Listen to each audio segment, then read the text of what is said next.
know what that means. I mean, I don't know if it was mild or very, very intense. There's all varying degrees. Well, they said he was seriously ill. No, that sounds like in a coma kind of thing, right? I mean, I don't know. Just says that it had a big effect. Oh. And we don't know what the long term of it is at this Great point. guy. Robin's so cold that she would just be like, now you're a vegetable. I love vegetables. All right, I'll marry you. Poor Clarence. That sucks. Getting old and like something like that happening just blows. You know why? Because now he's at the mercy of like everyone, like the hospital. And your life is turned over and put in the hands of everyone. Other people. I hope he's okay. I once saw a movie, a guy had a stroke. All he could do is blink one eye. Everything else, he was fucking frozen. And he wrote a whole book blinking his eye. Did you see this movie? You told me about that Holy movie. I said, mackerel. why would I want to go see that? You know what? If you feel like hanging yourself and you're just not depressed enough, just watch this movie. I don't know why people watch depressing things This like movie, that. this guy had a great life. He's hanging out. He's got a girlfriend. He's got a sports car. He's got everything going for him. He's got a young kid, blah, blah, blah. Driving along. Oh, I don't feel so good. Boom. Next thing you know, he's in the hospital. All he can do is blink one eye. Everything else is completely shut down. Yeah. He can think complete thoughts. His mind is intact. Mind is racing along. Yeah, but all he can do is blink one eye. And he's all freaked out and everything, and he's locked. He can't talk. He can't do anything. Can't tell anybody anything. If he's got an itch, he can't even scratch it. I know.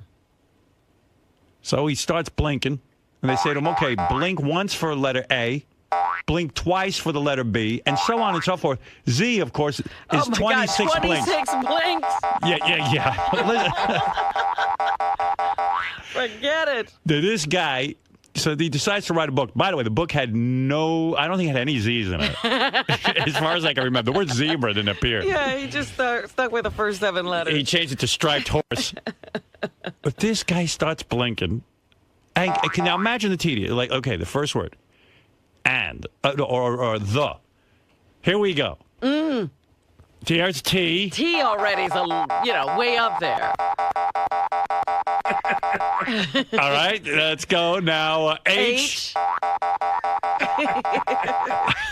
E. Oh, thank God for E. Wait a second. I think I made a mistake. How do I take that back? Where's my spell check? Can you imagine this guy? He's blinking away, and it gives him purpose, Well, what else is he going to do? He's laying there all day. Might as well blink a book. I think if he smacks his head into the wall, it means go back and delete a letter. I mean, I said, I don't even know how he's doing this. And this woman, these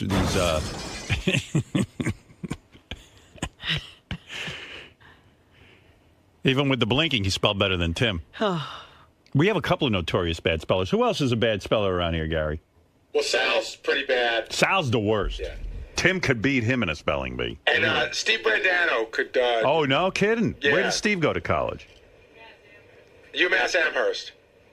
Yeah, that's got to be an easy school then. Sal says he's smarter than Tim. No, Sal, Tim come can here. beat you. No way. Sal, you're the worst speller I've ever seen. Not a chance in hell, buddy. Yeah? Why do you always say you're smart? Because I am. Oh, you always run into trouble with that. Trouble. Trouble. Nice. NICE. Oh, wow. Forensic. Robin. SHUTUP. Forensic. Forensic. FORENSIC. I think that might be right. It is. Whenever Tim's ready, I'll do it. Whirlwind. WORLD. Oh.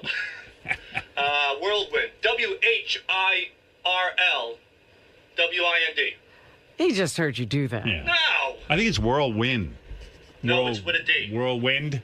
It's because wind with a D. Yeah, A wind whirlwind. whirls. I don't know, but I would avoid that in an email. Like, I know I'm not clear on that one. I know whirl, WHIRL, but I wasn't sure if it's win or win. So you know what I do? I go, fast, F-A-S-T. I know that word. You read my books, there's no big words in them. Because what the hell? Where am I going to come up with a big word? Why bother? Why bother? I have a very limited vocabulary, and I stick to it. That's it. Why would I try words I don't know, especially in email? All right, we'll have a spelling bee between Sal, Steve Brandano, and Tim. Winner gets to keep his job. Sal, rendezvous. He's probably not there. Rendezvous would throw him right over the edge. That's a hard word. Here he comes. Come on, Sal. If he gets Sal this, is going to spell rendezvous? he gets rendezvous, then he doesn't even have to be in the spelling go, bee. Sal. Rendezvous. RENDEVOUS. Why are you shaking? Because I want to get this right. Sal's actually, Howard, he's shaking. No, I'm all right. He's shaking because he's in a bad marriage. You didn't even get Marriage, C-U-N-T. Oh, wow. Oh, boy. Only kidding. Yeah, no, you're not. Marriage, I'm F-U-C-K-E-D. All right. Would you be shocked to find out there's a Z in rendezvous? I put a Z in there. No, you didn't. No, you you put an didn't. S. Yeah, RENDEVOUZE. No. All right, here's an easy one. Scissors. SCISSORS. Very good. Thank you, pal. Rhythm. Rhythm, R-Y. Oh, rhythm. R-H-Y-T-H-M. Wait, rhythm. R-H-Y-T-H-M. R-H-Y-T-H-M. All right. Final answer. All right. That's wrong. No, it isn't. No, he had it right. Isn't there an N at the end of rhythm? No. No. Rest, jackass. R-H-Y-T-H-M. Where's an N? Rhythm and... Fucking... Gary, you're going in the spelling bee, not Sal. Hey, Happy. No, look. Gary's looking for a computer that will somehow find an N at the end of rhythm. It doesn't exist. Gary, what are you thinking? Rhythm with an N. I could swear we had a music teacher who used to make us learn how to spell it. I could swear there was a rhythm. That's why he's the music teacher, not the English teacher. Idiot, G-A-R-Y. Loser, S-A-L. Did Sal ever spell rendezvous right? Yes. No, he put an No. E. He put an E after the Z. All right. What about you got the word judgment? Judgment's easy. J-U-D-G-E. Oh, wait. J-U-D-G-E-M-E-N-T. Nice. A lot of people don't put the E in. Bureau? That you can't get. Bureau, B-U-R-E-A-U. Awesome. I think he got judgment wrong. No, J-U-D-G. G-E-M-E-N-T. I'm going to double check with the dictionary. I went to a misspelled words place, and they leave the E out. Yeah, it's J-U-D-G-M-E-N-T. There's no E? Judge. Mike. I think you leave the E out. Judgment's You know what? It goes either It's both way. ways, It yeah. goes either way. I spell it with an E. I spell it with an E. Yeah. All right, Sal. what are you doing? No spelling bee for you. Get out of here. Oh, they're arguing with each other. Hey, Sal. Give you one last one. He's got to fight. We got to get one funny one out of him. Kernel, but like the kernel of corn. K-E-R-N-E-L. Well, right. Colonel is, as in Colonel Sanders is with a C, right? It Yeah. looks like clonal if you pronounce it. Go ahead. Let me hear you spell it. C-O-L-O-N-E-L. All right, an extra O, but pretty close. Yeah. Close enough. There you go. I think he spelled colonel. I think. I'm not sure what he spelled. You held your own before with that little spelling throwdown, if you will. Absolutely. Are you tired of being mislabeled as the dumb guy, as the fall guy for all the, history knowledge and spelling and grammar and things like that? Look, I don't know much about geography. Just didn't care for it. I'm not a pilot. I was making pizza as a kid. That's all I cared about. And as far as history's concerned, it's in the past. I don't remember the last shit I took. And that's how I look at that. But it doesn't mean that I am not intelligent. I'm able to spell. I could spell things. As a matter of fact, I spelled so well that I even beat him. What do you mean? Well, when I spelled the rhythm, Gary thought there was an N in it. Are you fucking kidding me? I mean, that is stupid. That right there is stupid. An N in rhythm? R-N-T-N-H-Y-N, boy. Rhythm. You know why I think it's rhythm? Because the way his tongue rolls over his teeth, he hears an N. It's rhythm, boy. Rhythm. So. But oftentimes that's Gary's failsafe, is that when you're ripping on him for maybe some incompetency that's happened during the process of the show, he always goes to your brain power, your IQ, your alleged stupidity. And he has a 122, and I had whatever I had. It was decent, I'm sure, but I even beat him in the spelling. Twice, as a matter of fact. There was another word, too. No, you got it wrong, but I got it right. So, yeah, I'm pretty good with my spelling. I'm pretty confident about that. Does it fire you up a little bit when you're the constant fall guy for these types of games? No, I mean, who wants to be reminded, oh, you know what, here's a situation where we need a retard, call Sal. That doesn't really fire me up, but it was a good opportunity for me to prove that I can indeed spell. I can do a lot of things. Things that you don't know about. Things that you'll be hearing about. I could change the world, my friend. I believe you. One letter at a time. You just got to get in that rhythm. RNTYTHN. Rhythm balls. This is the best of the wrap-up show. A recap and behind-the-scenes look with John Hyde and Gary Dell'Abate. The best of the wrap-up show begins now. Hey, it's Gary Dell'Abate, Baba Booey.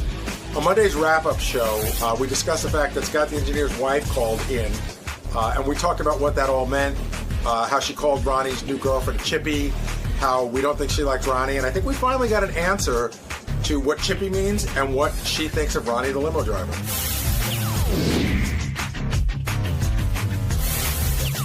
We haven't had a good old-fashioned on-air fight amongst the staff in a little while. Long time, I think. Like a good one, like a real one. Yeah, it was very real. And it got more real as it went on. Well, once wives start arguing, then it's a good fight. Well, let's start with that. So Shuli goes in and does the update, and I think the premise was to talk about Sal. This is going to be a Sal bashing. Right. And Sal, of course, and realizes that he's wrong and apologizes and sounds completely sincere. And that turns into Ronnie being in there to discuss it, and then Ronnie, of course, talked about what goes on when they're there, and Scott the engineer, and next thing you know, Scott's wife's on the phone to basically set the record straight about what happened, because she was accused of being the reason why Scott left early. And I've heard that accusation has been made before. Well, we should go back. I started to get on the microphone, but then I backed off. There's been tension between Ronnie and Scott's wife for a while, and I forget what it goes back to, but it goes back like 8 or 9 years ago. Something happened where they were supposed to go somewhere, and Ronnie wanted Scott to go, and something happened, and they used to go out to dinner, and that stopped. And I remember we talked about in the air that they weren't going to be friends anymore. I wish I could remember what it was. Yeah. So there's been some tension there for a while anyway. And now she's calling him the dredge of the earth.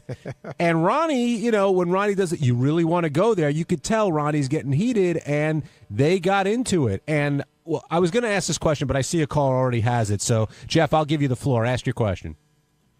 Dude, oh my God. What the fuck is up with Scott? He stands there and lets Ronnie trash his wife in front of millions of people and doesn't say a word. If I was at a party and a buddy of mine started talking like that to my wife, it would have ended with me punching him in the mouth. What's up with Scott? Why didn't he stand up for his wife? Well, that's very Scott in the sense that Scott, I've seen him before, and he's like, listen, my wife's her own person. This is her fight. I don't have to get involved in it. It was an awkward thing because you had Ronnie and Scott's wife arguing, and Scott is literally standing there silent looking at Howard. And I wasn't sure if it was what you just said, Gary, sort of this is her fight, let her handle it, or if you what was going through your mind as that was going on? Because you had to feel extremely awkward, Scott. Well, it was a little awkward, obviously, but I mean, she called in and she, was upset that they were making fun of me. She was trying to support me, which I really appreciate, because she, they were making fun and Scott doesn't do anything and he just takes the money, and so I guess she was upset about that. So you felt that she had your back in this conversation? Absolutely. Okay. Absolutely had my back. So, and I appreciate that. So, she's a big girl. She could speak for herself. So, but did you ever feel a need to go, hey, Ronnie, whoa, that's my wife. Whoa, stop the clock. No, but did you ever feel a need to? That's what this guy's saying. I did, but I know that I probably would have gotten some resistance from Howard, because I know that he likes a good fight on the air. I did want to stop him, but Did you feel he was out of line at any point? They were arguing. I don't I don't really think he was out of line. I mean, it's got to be weird too because like who are you? Which one are you closer to? I'm not even going to answer that. I do have to say, Scott, that for my money, Scott had the funniest line of the morning. Howard goes, Scott, what do you think of Ronnie? And he goes, you heard my wife. He's an asshole. Scott, I don't think Howard would have gotten on you if you backed your wife up there. I really don't. I mean, you weren't going to. Of course, I back her up. I mean, I don't. She has some of her feelings, and that's fine. I mean, obviously she. But do you think? She so held her own. Oh yeah, yeah. That's what I thought. So if she was, I didn't think that there was a need for this. Isn't a party. And you do let stuff sort of air out. That's the point of her calling in. She wanted to get her point across. And I don't think this is a hey, don't talk to my wife like that. It's not like he said, oh, she's a fucking skank. Yeah, he had an argument. She had an argument back. Plus, I don't think Scott's unaware of this issue. My guess there's tension, right? We agree that between your wife and Ronnie, there's tension. Well, there is now. But there was before. I do remember now. There's a guy up on the phone, but I do remember. This started when you wanted to go to driving school, right? No, I think it's not at all. If I remember the story correctly, is when we first came to Sirius and we had that partnership with NASCAR, which both Scott and Ronnie were really excited about. And I think they had this whole weekend plan where they were going to get flown out to Chicago, they were going to a race or something. And they were going to go to a race and be in the pit and blah blah blah. And then at the last minute, Scott pulled out, and Ronnie totally blamed it on Scott's wife. Right, and I think I remember that coming up on the air, and I think that's whether Ronnie had tension with your wife over it. I think by bringing it up on the air might have created tension with your wife against Ronnie. It might. I mean, she obviously doesn't agree. Do you live there? You seem unaware. Ronnie's wife. Ronnie sees a problem. Did he have a problem with Doug Goodstein's wife also? Didn't he have words with Marlo Goodstein on the air? Yeah. Did he called her like a bitch or something? Yeah. I don't know. I don't remember if it was that, but we're going to try and get Ronnie. I guess she liked Ronnie's ex-wife, and I guess she felt bad about the whole thing, and then he's with a young woman now, and so I guess she doesn't she didn't like it. So this tension. Yeah, no, I listen. I've heard similar.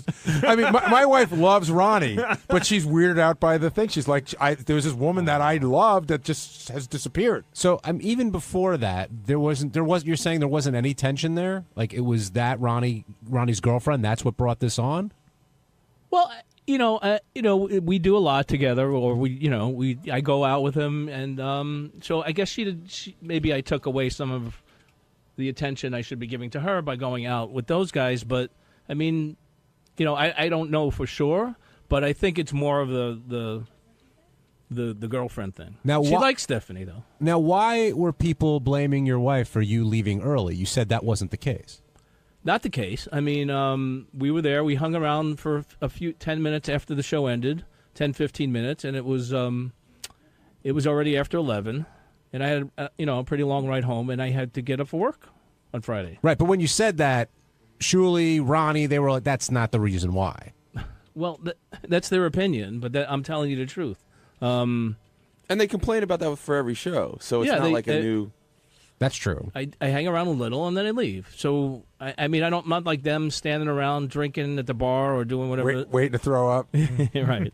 So, yeah, I don't get wasted. I didn't drink. I had one drink, I think. And so that's my thing. So I left, and I had to go to work the next day. So, they didn't. Well, Shuli did, but that's his deal. Ronnie didn't have to work Friday. So nobody else apparently did either. What's it going to be like when you get home today? It should be fine. I don't see any problems. She got on the air. That was her choice. I didn't put her on the air. She wanted to argue with Ronnie, and she felt that she had certain things to say. She didn't appreciate them trashing me, both at the show and on the air today. You don't think she's going to come down on you for, like, kind of letting Ronnie railroad her? Like Ronnie was yelling and wouldn't let her get a word in. You don't think she's going to be like, where were you to have my back there? Or in a situation like that, yeah, I would. It would have been almost impossible to get a word in edgewise anyway. So she was doing fine. If she needed help, I would have stepped in, and of course I would have helped her. But I didn't feel that I had that she wasn't doing fine. She did well. She expressed what she had to say. I mean, there's a part of me, like, if that was going on with me, I would have sort of stepped back and go, look, my wife's kicking Ronnie's ass. He didn't really... She certainly was holding her own, don't you think? Yes. He didn't trash her, really. She brought up some things, and he responded. And I felt that she was doing fine. No, she came out guns blazing. I mean, she definitely dug into Ronnie immediately and didn't hold back, which, if she's sticking up for you, I could see why. I like Robin Salem, Scott's wife, a lot. Like Ronnie, his girlfriend. But Robin, Scott's wife, did take the stronger dig. What do you mean? She made a much stronger verbal dig than Ronnie did when she what she called Stephanie.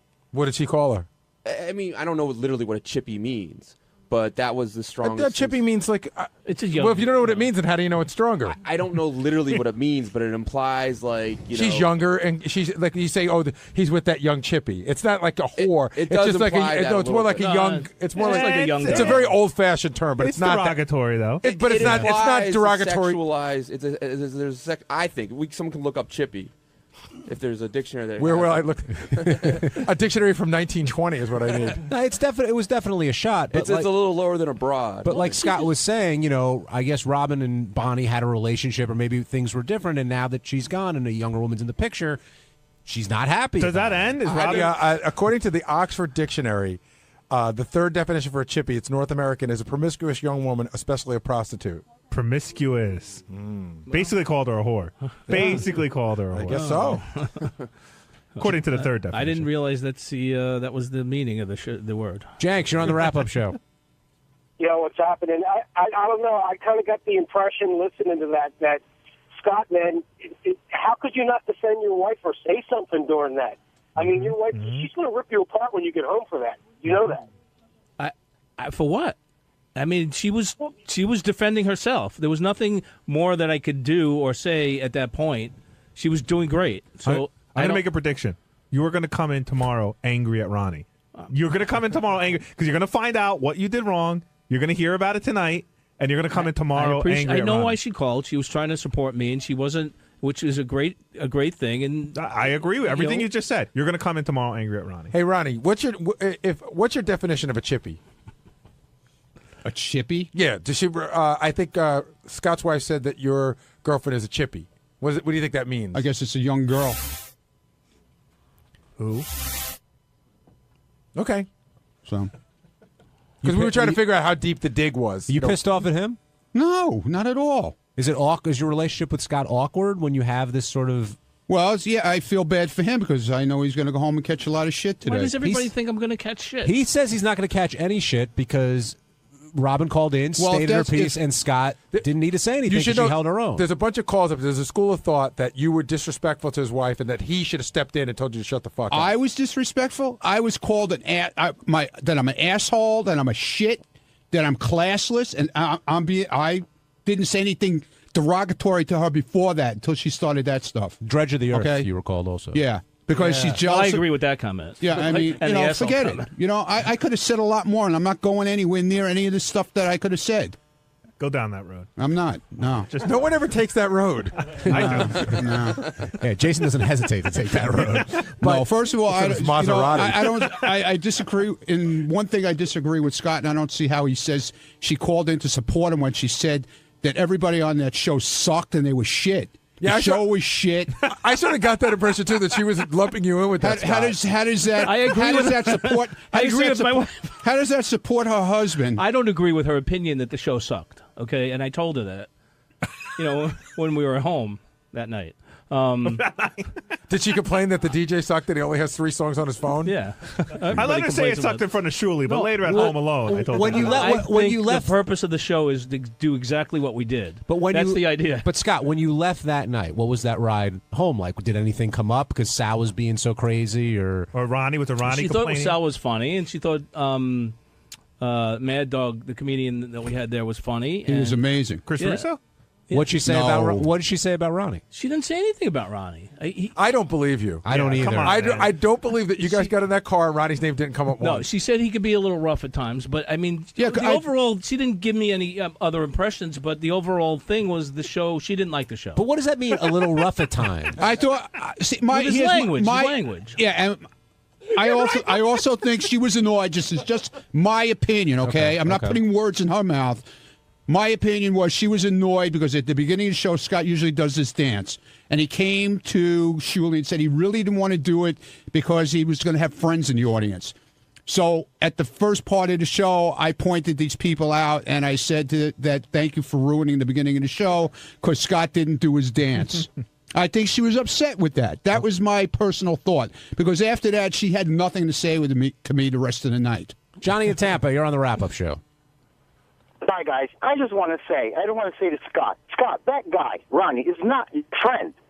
I mean, he's a jerk. You don't get into an argument with a friend's wife. You stay away. You don't get your friend in trouble and run your mouth with your friend's wife. How did I get him in trouble? Old mommy, because he got into an argument with your friend, and your friend is standing right there next to you. I mean, what's up with that? Why don't you shut your mouth, say yes, ma'am, and move on? No, I don't. I'm not going to stand there and be called classless and an asshole and everything else by somebody and just stand there and take it. You got the wrong guy for that. I'm sorry. Right next to you. You do it for your friend. You take care of your friend. I did take care of my friend. Believe me. Believe me when I tell you I took care of my friend. You did not. Oh, yes, I did. You don't know, okay? All you do is call in and run your mouth also. You don't even know what you're talking about, okay? I know how to take care of my friends. Good. Well, then you go take care of your friends, okay? You do that. And Ronnie, just to address that guy, Johnny, you didn't start in. Like, Robin called in to start yelling at you. And, well, I brought something up, and maybe that's what set her off. I said that I think, also, in my opinion, that she thinks I'm a bad influence on Scott. For certain the reasons are, whenever we go out and we invite him to go, we invite her also. Never comes. It's always Scott comes alone. See, I don't think that she thinks she's a... See, this is what I get out of it. She doesn't think that you're a bad influence. She doesn't like you. Exactly. There's a difference. Well, it's to me, it's the same. If you don't like me, you think, Well, it sounds whatever. like it's more about the divorce and you moving on in life. But there were issues before that. Well, okay, but I think that maybe was the final nail in the coffin. Well, hold on, But guy. the other thing, I just wanted to say, Ronnie, you didn't attack his wife. Like, you didn't go after his wife. And No. you didn't throw him under the bus No. either with anything. I didn't. Right. That's why I didn't think that I would. I If don't he know where started I don't attacking even her, know I where would it have came from. I would have come to her defense. I mean, but she was doing fine. Well, we're sort of talking around it here. I mean, Scott, does your wife not like Ronnie? Apparently. Yeah. No, don't give me apparently. You know the answer to the question. Either she does or she doesn't. Well, she doesn't like him. Okay. I don't think that comes as a surprise. There's no surprise. I think she expressed that today. Did you know that, Ronnie, Very clearly. for a long time? I never know it until, 100% till he just said it now. Well, you knew it from this morning. Yeah, I had my feelings, but he just confirmed it for sure.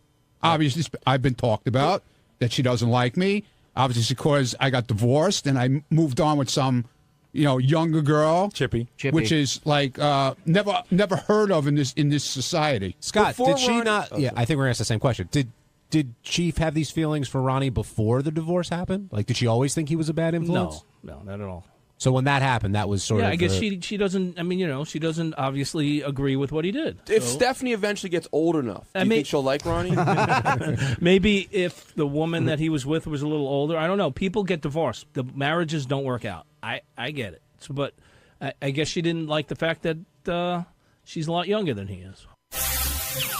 I'm Scott the Engineer, and on Tuesday's wrap-up show, once again, I got my ass handed to me because I wanted to go bowling, so I asked the question if I could have some days off to go bowling, and here's what happened.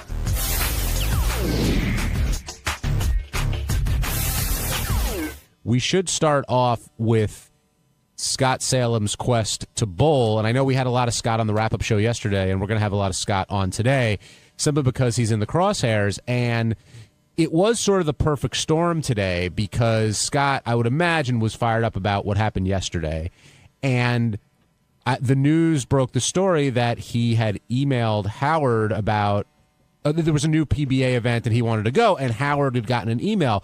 But that was at the tail end of this. What I heard, and Gary, you can correct me if I'm wrong, is Scott had talked to Doug Goodstein, yourself, Tim Sabian, everybody who basically said no to him, yet he persisted until he got a message from Howard, which basically said no. Now, Scott's argument, and I see him running down the hall now, I wonder if he's going to be as fired up as he was in the studio. Scott's argument is a simple one, which is, and Scott, correct me if I'm wrong, No one said no. People didn't answer. People said maybe, or we got to talk to this guy. We got to talk, but nobody came out and said, no, Scott, you cannot do this. Well, today was the classic example of be careful what you wish for, because what I do know is that Scott was talking to a lot of people, and I think it would be fair to say Scott was trying to flush this out on the air. My understanding was he was trying to generate a news story that would get this to come out of the air. I think the hope was that it would come out on the air and he would get to go. Were you lobbying the news, Scott? Be honest. No, I asked about it. I asked Brad last week. I said, I know Shuley did the story. Are you going to bring that up on the air? I asked him. I didn't push. I asked him. But it sounds like through the news, talking to Gary, talking to other people, it's like you were talking to everybody here about making this happen. And again, you're passionate about bowling. It's something that you want to do. Right. But was this an instance where you did hear no and just kept going? I never heard no. Again. Well, what did you hear? I heard Doug said, I asked him, he put it off. I sent him an email. He didn't respond. I said, okay. So Doug never gave you an answer? No. So Doug's answer was, well, if he didn't respond, that's probably no. Right. Okay, so that's your first. That's Doug's a good, world. that's a pretty good That's hint. in Doug's world. I never ask Howard anything. No, but you I wouldn't- never bother him with anything. Step away from this being as close to it as you are, Right. and think about it some other way. Think about it like I went to Howard and asked for the day off for something. I wanted to go to the Met game, right? And Howard didn't answer me. What would you think? What would you say to me? Either he didn't get the email, or he You just know he didn't gets want the- to. He Or- admitted on or- keep going. He didn't want to answer. Right? Why would he not want to He didn't want answer? to look like the bad guy, which he Right. said on the air. Right. He said, "I don't want to look like Scott- the So bad I think- guy." But what to me, Wait, Scott, not Scott. answering is looking worse than a bad guy. You don't get Scott, to call the shots. Scott, you've been here a very long time, I okay? have. And I don't. I hold would on. normally not bother Here's anybody the thing, on okay? anything. If I email Howard something and I don't get a response, that's a no. I know it's a no. And everybody I think- here knows Does that. anybody else think differently? I think differently because sometimes I take it as, and not necessarily Scott's kind of situation, but I take it as, it's like, oh, should I work on this or that? And if there's not an exact no yet, you're not sure if this is the. But you're if this is insane. still You percolating. understand that? Like you're not. You're an outlier. Yeah. You're Be- insane. He's right in a way because if Howard really wanted you to work on this or no, that, no, I know. he'd respond but, to you. But I think sometimes Howard doesn't give a no because, well, first of all, he generally doesn't give no. That's true. But I think sometimes it's just like it's not necessarily a bad idea. It's just not for right now. But he usually Right, so don't do it right now. He'll usually say, "Or look, I know I've sent stuff in," and he'll be like, "Hey, this is good. Maybe Fred can help polish it up, or let's go in a different angle." Like he usually does give suggestions. And the other issue here is why is Scott, or frankly anybody, going to Howard in the first place when the protocol, as Howard said today, was you got to talk to Gary first. Always. Let me go through it. So the Doug thing, Doug said probably not. He didn't get an answer. I waited about a week, and Doug said, let's see what happens. So after a week, Howard was doing stuff in my studio. So quickly I said, I know Doug sent you a note. What do you think? Did you know that was on camera, by the way? I had no idea. Yeah. To me, it was on camera. It looked like Doug was there knowing you were going to ask, and it was engineered that it would be on camera. I didn't even realize it. And what did Howard say? He said, now he could have ended it all a month ago by saying, I get that you want to bowl. I don't like the idea. We did it last year. I'm sorry. I saw the tape because he's not answering the question. What did he say? You know what, Scott? I can't talk about this now. I got to deal with some stuff, and he lied. No, no, right. That's what he said. I said he could have ended it by saying what I just said, Right. but he said, you know what? I'm going to go in the back. I'm tired. He avoided you. His at first- first of crying. course. Scott, this is Fitzsimmons logic you're using. I was going to here. say, yes. Of course he avoided me, and I didn't appreciate Didn't that. you think that Greg Fitzsimmons sounded like an idiot when he went through his whole thing with the book and Howard? I mean, didn't you think so?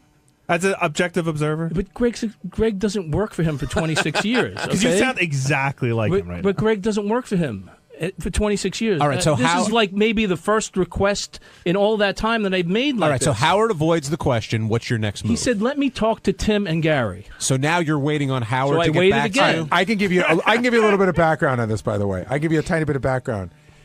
Scott came to me to ask me about it, and I put Scott off.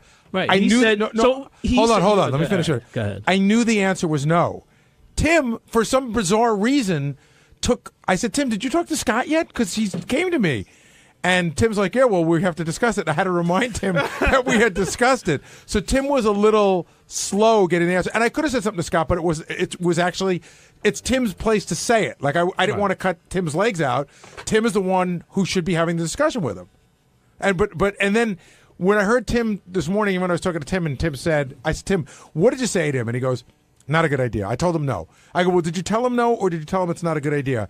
And while I don't think that Scott should misinterpret it any other way, not a good idea is no, I don't know why Tim didn't just say the answer's no. Right. So Tim didn't say no to you, but he did say, he said, let me advise you as a friend. So but even you said today. But even you said you're not his friend today. Well, I'm not his friend, but what does that mean? I mean, does it?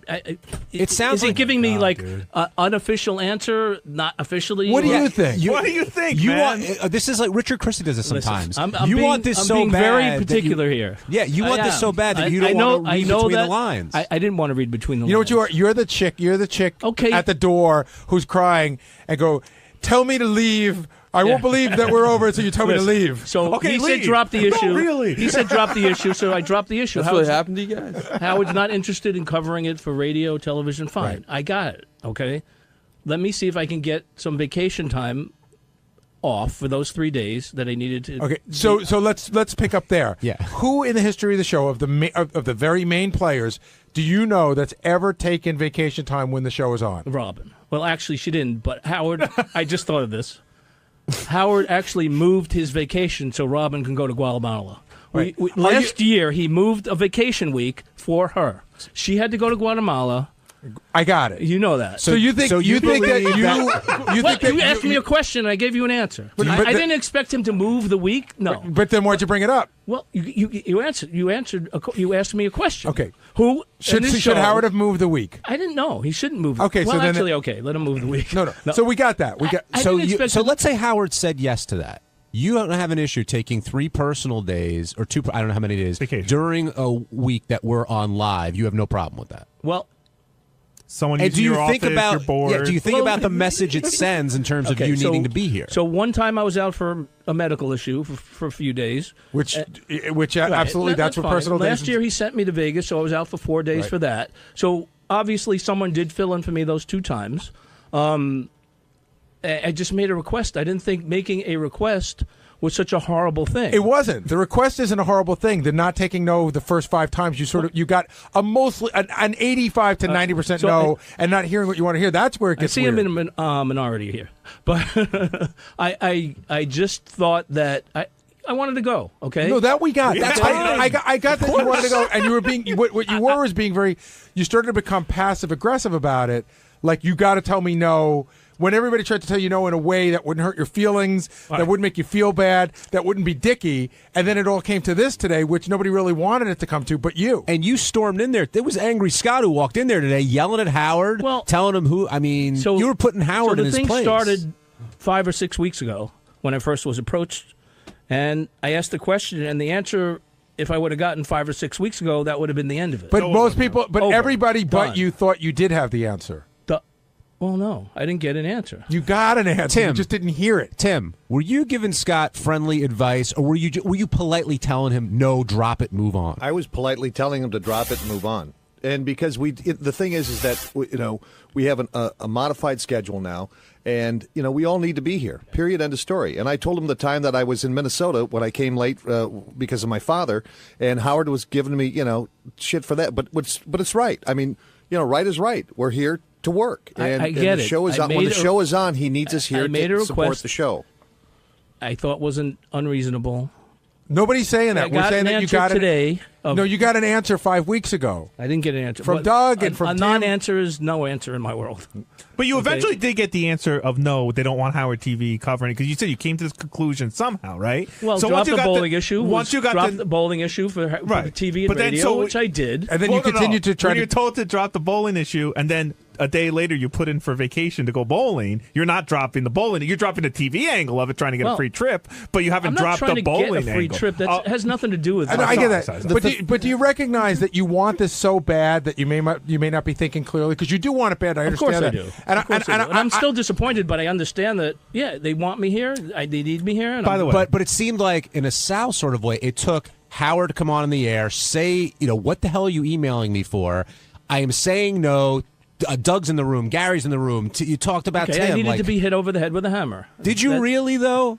Well, no. I 99% knew the answer was no, obviously, but I gave it another shot, thinking maybe I could change his mind.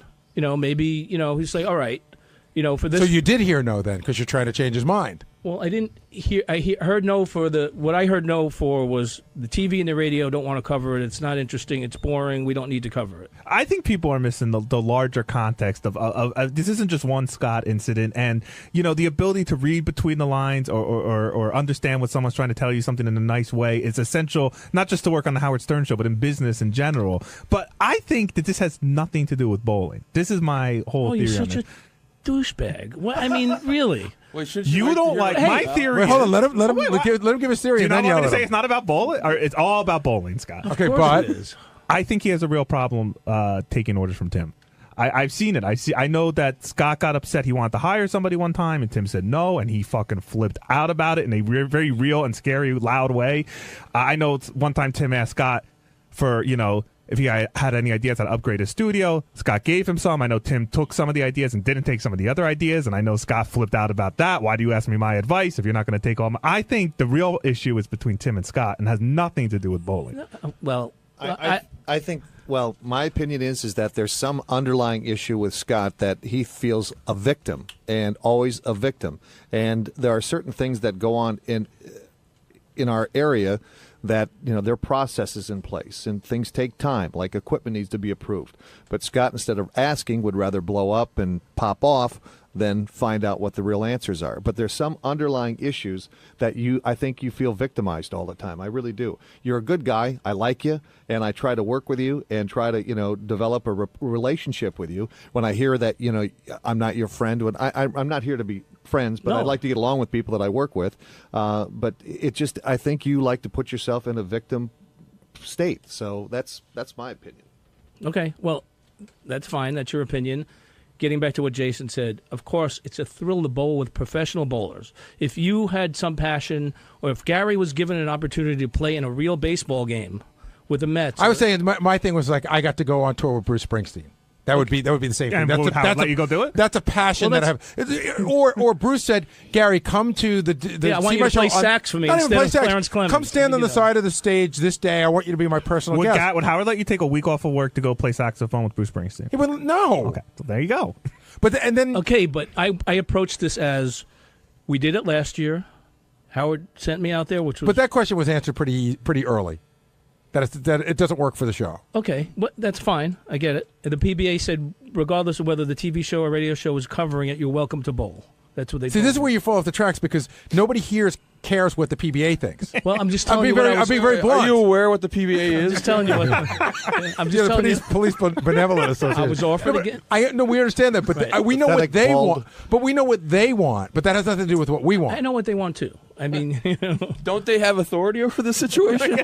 But Scott, what about what Tim said? I mean, because Tim's not the only person who said that before. Are you playing the victim all the time? In fact, quite honestly, it was said pretty often before Tim ever worked with I don't us. try to play the victim. Okay, I don't try to play the victim. Leave it to the victim. Yeah. Go ahead, Scott. No, I don't try. I don't want to be a victim. So, that's all I'm going to say on that. Well, because what Jason was also inferring is that there's an underlying thing going on between the two of you. That's what I There's think. no doubt about it. And at some point, I don't know how much time we have left on the wrap-up show, but at some point, it's you guys are going to have to deal with it because I see it every day.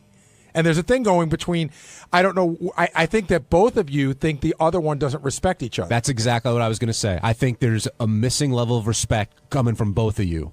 And you guys won't talk And about I'm not saying that Tim doesn't respect Scott. I'm saying I took Scott out to lunch the other week. Yeah, I'm saying that Scott does not feel respected by Tim, and I know that Tim doesn't feel I respected think we by have Scott. disagreements. I mean, I try to request something. I don't want to get into it on the air. That's not right. Wait, this guy just took you out to lunch and he said, and then you go right back and say, I'm not his friend?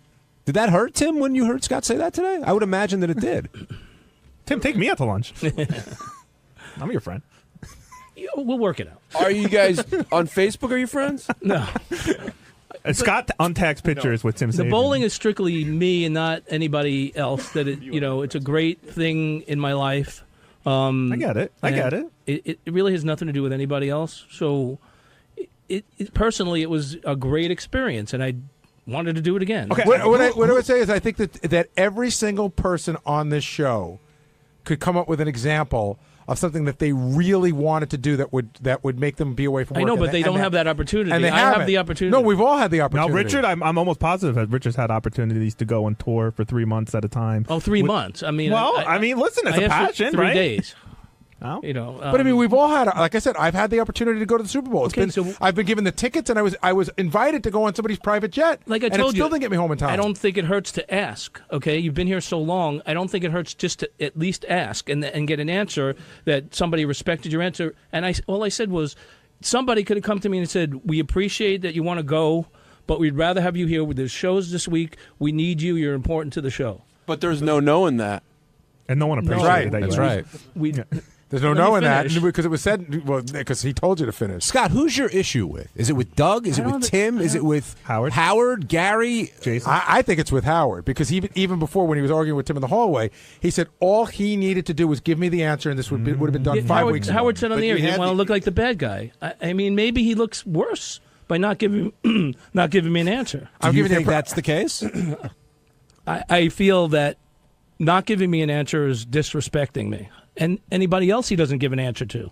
Well, that's the way he works. That doesn't work for me. I mean, I get it. I don't make requests from him. I think this is the first request I've made in 26 years. But it's not. It's not. And I can't think of the others. But do you think that every office operates any the same? differently? Yeah. No. No. I mean, yes. I think that people would make a request and they would get an answer. To be ignored is worse than getting a no. But what about if your request is unreasonable? I don't think it was unreasonable. That's the thing. I don't think it was unreasonable. And that's where I think there's a really big difference. To say, can I take time off after you know that it's not good for the show? I understand that part. But I want to take time off to go do what I want to do. You know, we all want to do that. That's an unreasonable request. With this modified schedule, it's even more important that we're here for the shows. It's even more important that we're here and we don't miss it unless it's an emergency, a personal family emergency or some type of emergency. Hey, I'm Medicated Pete on Wednesday's wrap-up show. We talked about BB Jones and other things that came up on Howard's show this morning. Check it out.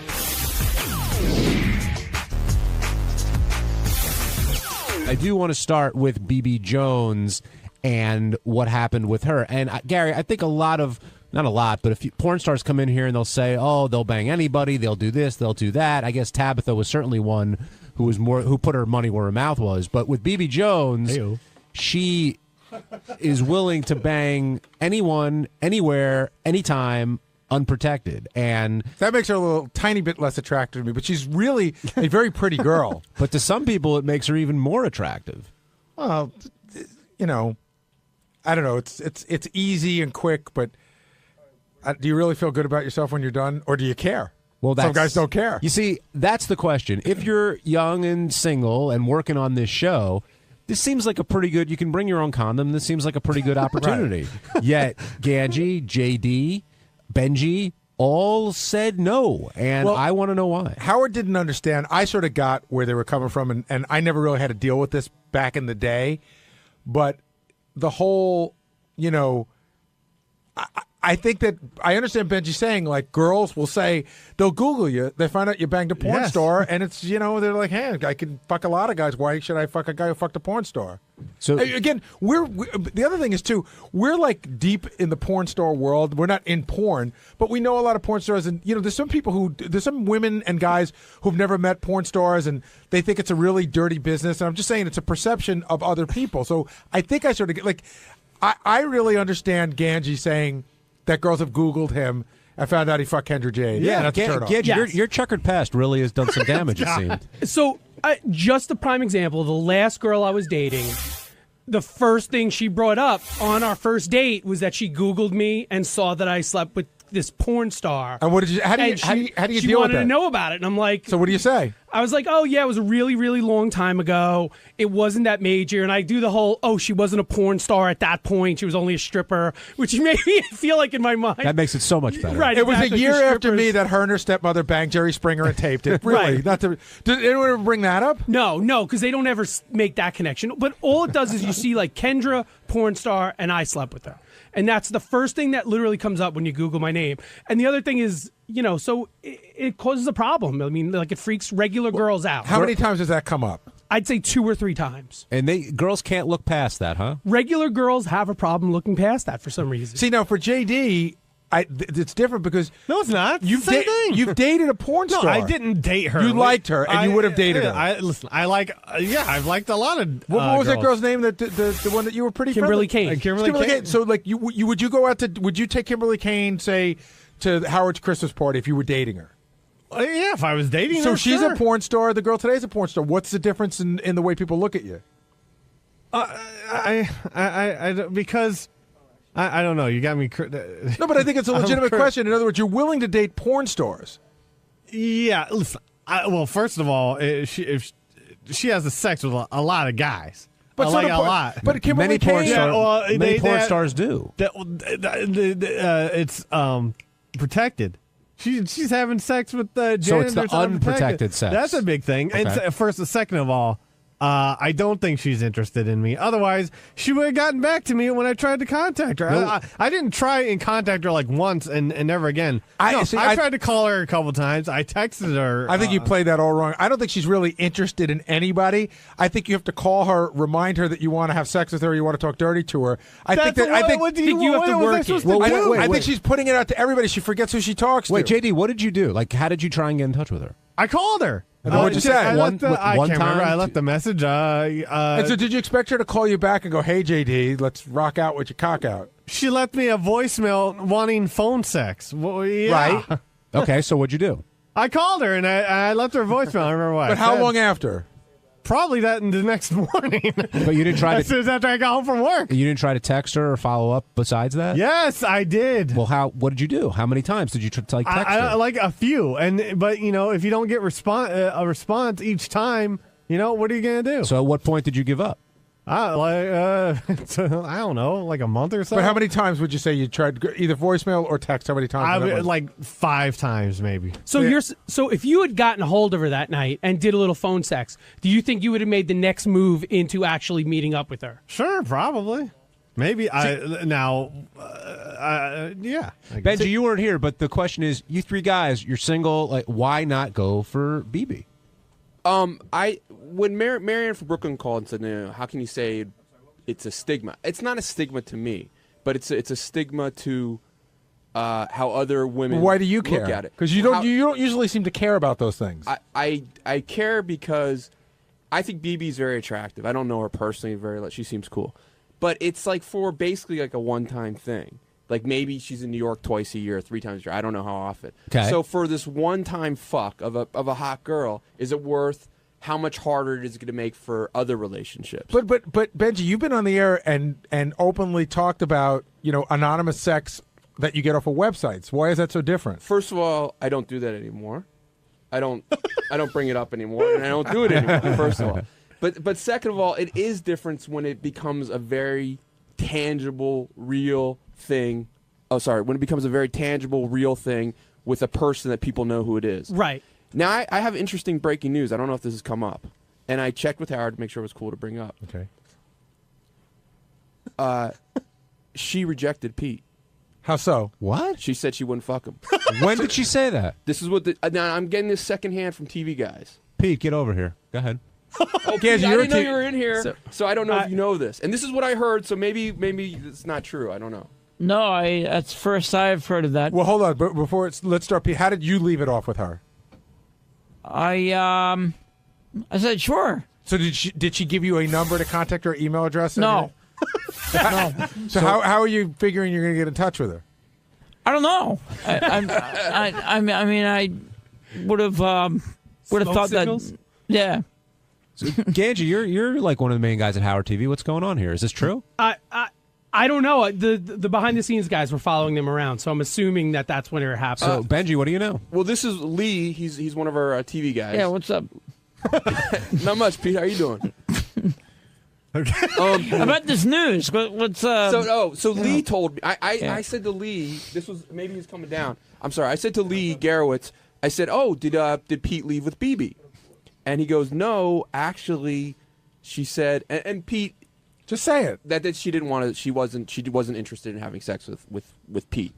Now I don't know if she just said just Pete specifically or anyone here, or I don't know how that goes. And I saw Howard on the way out because I wanted to check with him to make sure it was cool to bring up, and he said it's cool. So, but I didn't get that firsthand. I mean, she clearly agreed on the air. I mean, after Pete serenaded her, and she was all up for it. Doug, do you know what's going on here? Yes. She Doug. is claiming the Can't hear open- you. How's that mic? Oh, the thing on my face? The open sore is the problem. Not his What is that, by the way, Pete? We were sort of talking about that. I don't There's an actually open know sore what on it your face. is. I went to the doctor yesterday and had it checked out. And he said what? I got some antibiotics. So what did he say? It was just like some sort of pimple that I squeezed and just pussed all over. And So Or that might be the reason why, Pete. Do you think the open sore is an excuse? No, I don't know. I will tell you that we looked at it before, and Pete, don't take this the wrong way. He does sort of look like an AIDS patient. You know what I mean? With that big sore. I'm serious. How does he take that the right way, Gary? A handsome age patient, though. No, so she doesn't know you the way we know you. Yeah, And maybe, obviously. and so I look at that and I go, Pete banged into the wall or something. But maybe it's a little scary to her. But this is a woman who doesn't mind unprotected sex. We finally found that. Yeah, Bibby so that's Bibby kind of weird. Bibby has a line, and Pete is that line. He's the Mendoza line. Yeah. I guess So if Ganji has this sore or Benji has this sore, let's say, do you think it would have prevented this from happening? That's a very Pop a pimple real quick. No, that's a very good question. I don't know. John, I guess the question you're asking is it the sore or is the sore just an out in general? That's right. Well, I mean, we could ask her, like, will you do it when the sore is healed? Yeah, well, based on her rap today on the show, I wouldn't think that would stop her, but I guess I'm wrong. Shirley, do you have breaking news on this? I don't know. I was just going to I don't confirm what Benji said because I interviewed her after she got off the air, and she confirmed with me that she was not down to bang Pete. But did she tell you the lesion or the sore was? She says I don't know what that sore is, and I said I think it's just a scratch. It could be AIDS. I don't know. See, now, don't you think BB should have had the class to tell Pete face to face, or at least let him know before she left? That's not right. Doesn't sound like the conviction of a girl who fucked a janitor at the movie theater. Well, maybe you say maybe she felt, maybe it wasn't the smartest way to do it, but maybe she felt it was nicer to say yes on the air and to reject. And it then to just privately. never call him again. Yeah. Pete, well, Pete, would you rather that, or would you rather her tell you face to face? Face to face. Rather than secondhand, Well, But- that's but, not. But hey. the second hand is not her fault. That's my fault. That I didn't even realize you were here. Right, when he I said wouldn't that. even been aware of it if Pete Yeah. wasn't here. Then he would have never known. He would have just kept calling her and texting her for a month. We're just kidding, man. She's gonna fuck Thanks, you. Gare. Huh? We're just kidding. She'll fuck you. Are you giving me shit or? Yeah, but I just want you to feel good and stuff. Man. We'll get you laid. What's the? All right. Well, come on. No, I'm confused. No, I'm we're not. confused too. Just we'll get you laid. I'll get you laid. Wait, I'll how- get you laid today. Pete, Benji's trying to let you down easy here. Essentially, she said that she doesn't want to bang you because of that sore. I mean, that's what I this don't know. comes down Listen, to. this is like I said. Well, Everything I heard is if that's secondhand. true coming from her, then that's obviously true. But Now, I don't do, know. do you think I don't maybe know. she sensed that you wanted more than just a banger, Pete? Because I know a lot of times you sort of go down the relationship route once you meet a girl. Well, I was like, after the show, I was like, well, to the camera guys, I was like, well, we'll see where this goes. It's not a guaranteed relationship, but I don't think of her and think of the word relationship at all. At all. just like have some fun and make one thing leads to another. You're already going too far for her. Because she did say if she banged you, she wanted you to leave right after. Yeah. Well, I mean, I wouldn't take offense to that. 'Cause that's That wasn't just you, Pete. I mean, she that's said what she that. wants. That's what she wants. Yeah, exactly. That's the way she operates. But I mean, do you understand that this is a pure sex thing? That it's not a relationship thing? And I mean, certainly for her, and I figured for you, this is like let's have sex and then beat it. Do you understand that, or do you think that it could be more? No, I totally understand that it would be just Because you just 2 seconds ago said, "Let's see where it goes." just let's fuck and then but conversation can if You've already gone too far. But I She doesn't want to have a conversation. Who knows? But I don't know if this is Pete's fantasy at all. Like to me, a girl like don't that, a little bit of fantasy would be, you'd be so fucking good and so blow her away that she'd like, fuck, I gotta fuck this guy. Yeah, see, I've never had that fantasy. I don't think I could be that good. I think you could. I don't know. All right, let's go to the phones. It's worth the shot. Jim, you're on the wrap-up show. Yeah, you know, the one guy with the balls to fucker's got a damn open sore. Jesus, I can't believe there's single guys on the Howard Stern show that won't fuck this broad. Hey, I always forget your name. I know you're from Jim? NC. This is Jim. Jim, yeah. But Sure. Jim, do you have a girlfriend or? I do. Okay, so let's say you were single, but you were in our position, or like we're not exactly famous, but like reality show famous. So In a New York minute, Benji. What's that? In a New York minute. But wait, so Jim, knowing that if you fucked her, that on Monday we're going to drag in the studio. I go, you fucked her. We want every little detail. We want to hear about it. So now everybody that listens to the show will know that you had sex with this porn star who sleeps with a lot of people, and a lot of them unprotected. That's cool for you? Well, it brings notoriety to yourself, and it's something for the show. When you're working for the show, you've got to do that kind of thing. Look at her. You don't have to do it. Yeah, exactly. She's fantastic looking. I mean, She is, but it's a like, one-time. It's basically a one-time thing. Jim, are you saying that makes it harder for next time? Thing. Are you saying that some of the guys on the show aren't fulfilling their obligation? Seriously, because that's what it sounds like. We're not being team players. Right. We're not fucking BB Jones. Yeah, I mean, Gary, you and Howard should actually make it a stipulation that somebody. Someone's got to get fired. He's going to be there in Flushing, New York. She's going to be there all weekend. All right, I'll do it. Yeah, and so about 50 other guys probably. Ganj, if you knew it wouldn't be found out, I think you said you would Absolutely. If she came up to me at a bar and I didn't know she was a porn star, or even if I kind of found out that she was, and it wasn't part of the show, we were somewhere else, I would absolutely. Okay, so let's take this a step further. You probably know how to get in touch with her, Yeah, without right. anybody knowing. Would you ever try to pull that off? No, because I feel like it nowadays with the Howard 100 News and everything else, that's not a possibility. Back in the old days, absolutely, things can be kept quiet. Nowadays, no. I did try contacting her Yeah. without anyone knowing, and she didn't just contact me back. Right. Can I ask JD a question? Oh, God. JD, would you be more into her if she was only into you?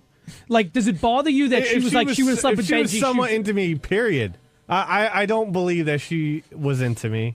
And her, I believe her saying she wanted me to fuck me or whatever was her. She didn't mean it. But if you thought she did, and she wasn't interested in Benji and me and 50 other guys, but only you, would you go through with it? Maybe. I'm taught. Yeah. So you maybe. don't like when they don't show you the only the attention. Like if she shows attention to anybody else, you don't like that. Attention like that, it's a little weird. I'll fuck. Yeah. Pete, same question. Something like that. I don't know. Yo. Same question. What's up?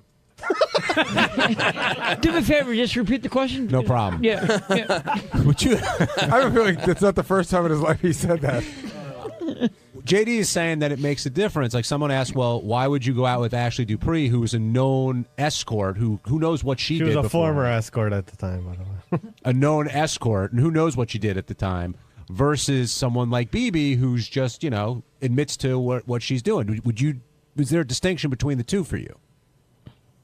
Yeah, somebody that doesn't admit it, I'll be more inclined to probably go out with, whereas someone who openly admits it, that would be a little, I don't know, I'd be a little skeevy towards that, Well, let's say you got together. I mean, the sore thing didn't happen, and you got together with BB.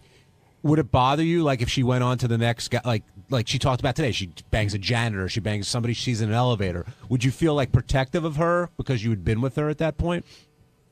Would I feel protective? Would it bother you if she went to, like, the next guy? If she ran into Ganji and say, hey, let's go bang, and she's just coming off of, being with you? Just sort of, kind of, in a kind of a weird way, yeah. I'd be concerning. Somewhat. I mean, yeah. What's the question you just answered? What was the question again? Benji, I can imagine you can relate to what Pete's saying. Listen, she is physically beautiful. I want to fuck her. I want to possess her. So I get that. Yeah, you want to be the one. It's the same thing. Like, look, we could easily, I don't know how much. We could take $50. We could take a couple $100 and go pretty much fuck any girl we want of a certain caliber, a prostitute. But it's not hot because it's like you're paying for it. And there's something about this, a little bit in a similar category. If there's nothing special about you, if you're no different than like anyone else, right? It's not as hot. Right. I'll agree with that. Thanks. And good morning, back live from Los Angeles. Your judge, Howard Stern. Good morning. Yeah. How was it? Hey, now. So we were feeling so good and everything about everything. And Beth and I were on a sort of vacation there. So she says to me on Saturday, hey, let's go get some tattoos. She was feeling like she wanted another one too, huh? Yeah. Well, we've both been talking about, we love our dog so much, Bianca, that she's 10 now. She's getting old, and she has arthritis. And, you know, we've been very sentimental about her. Did you take her? Or you leave her home? No, we left her home. And so she could not handle it. Oh. And so, I mean, she's okay. She's just old. And we missed her, and we said, you know what, let's go put her name. We want her name. We love her so much we want her names on us. Uh-huh. So, all of a sudden, I realized that we're just going to... So she goes, let's go to L.A. Inc. because that's the one on TV. I go, you know, just because it's on TV... Doesn't mean it's good. Sometimes that could mean it's shitty, you know, because who knows? We don't know just because it's on TV. So it dawns on me, we're just going to go to some tattoo place. We don't know anybody. So I quickly got on the line to Mark. I wrote an email to Mark McGrath because he's got tons of tats. Uh-huh. And Bob Harper, the trainer from... from Biggest Loser. Biggest Loser. You're all over this NBC family, aren't you? Yeah. I think, hey, like everybody's talking to each other? Yeah. I go, hey. So but meanwhile, none of them get back to me right away. So Beth works on some TV show now. It's called, it's on home, what's it called? HGTV? HGTV. Mom Caves? Mom Caves. Mm-hmm. And our co-host, he's not the co-host, he's the contractor who builds the Mom Cave. Okay. He's some real good-looking dude. Of course. They always have a good-looking carpenter. And Beth goes, oh, he's got tons of great tats. Let's get in touch with him. He'll tell us because he got his tats in L.A. So I'm like, what the fuck is going on what's here? going on the Mom Caves, huh? Mom Caves. I better go to a taping of that. Right. Yeah, go there. See what he's doing. You know, I keep hearing about this guy and how good-looking he is. Uh-huh. So... Anyway, so... He had the recommendation? He had the recommendation. Where'd you go? Ronnie, what's the name of the place we went to?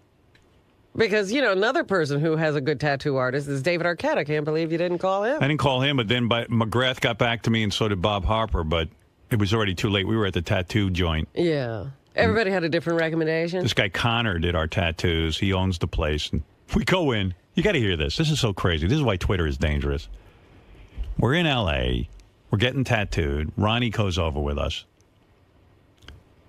And Ronnie's nuts. Ronnie just sees a picture on the wall. And says, put it on me? He goes, put that one on me.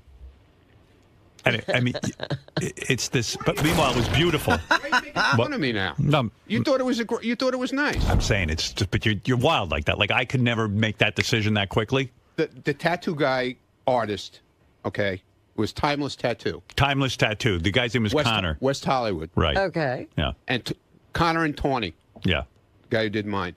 He had drew this crazy skull. He had drawn. By the way, your grammar is so fucking bad. He had drew. This guy, you know what? By the way, you got to read his Twitter. Do you follow him on Twitter? I have to start following him. I don't know if I do or not. Me? I don't know if I do. He can't spell. I follow you. Not only can he spell, but what was the word Ronnie was Turmoil. using? Turmoil. What did Look he at it say? here. Watch this. Look at this. What's wrong? The block party babies are causing major term, TERM, then a separate word, oil. Term oil? Term oil here. Oh, my goodness. Did you learn how to spell it? Yeah, TURM. Yeah, TURM. Right. What? And it's one word. It's one word. TURM oil. Yeah. Yeah, but it's one word, Ron. All right. Don't use. What did you think term oil was before you... What I think it was? Yeah. I know what turmoil is. It's like the end of term and oil? No, or something? I see his Twitter, and it's term. It's causing trouble. Is what it's doing. Term oil. Yeah, but why would it be? Shuley was causing turmoil. You talk to him, you could lose all sense of the English language. Let's get back to the. He's got his own language. Ronnie. It works How for the me. fuck did you get out of high It school? works for me. Yeah. You want me to bring in my diploma? I'll show it to you. Yeah, but your report card is what I want to Where's see. that school? Is it closed? Class clown. Yeah. Class clown. You know how many times my parents got called up for being a class clown. Before we get to your tattoo, we go to the tattoo place, and the guy goes, we see there's a bench to sit on, but we realize it's not a bench. The guy goes, oh, that's a coffin.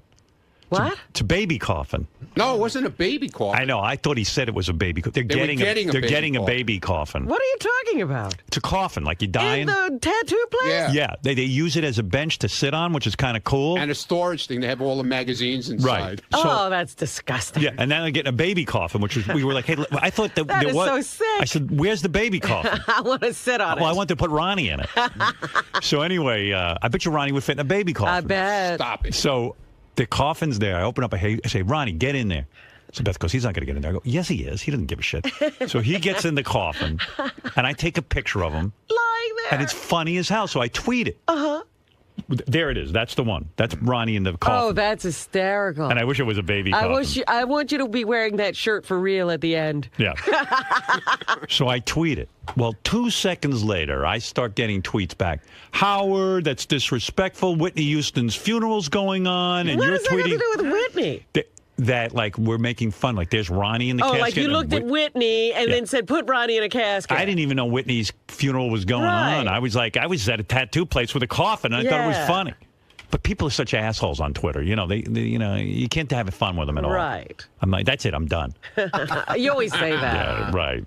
By the way, Ronnie looks good in a casket, it turns out. Actually, he looks pretty good. right? Yeah. He looks better in a casket than walking around. Right.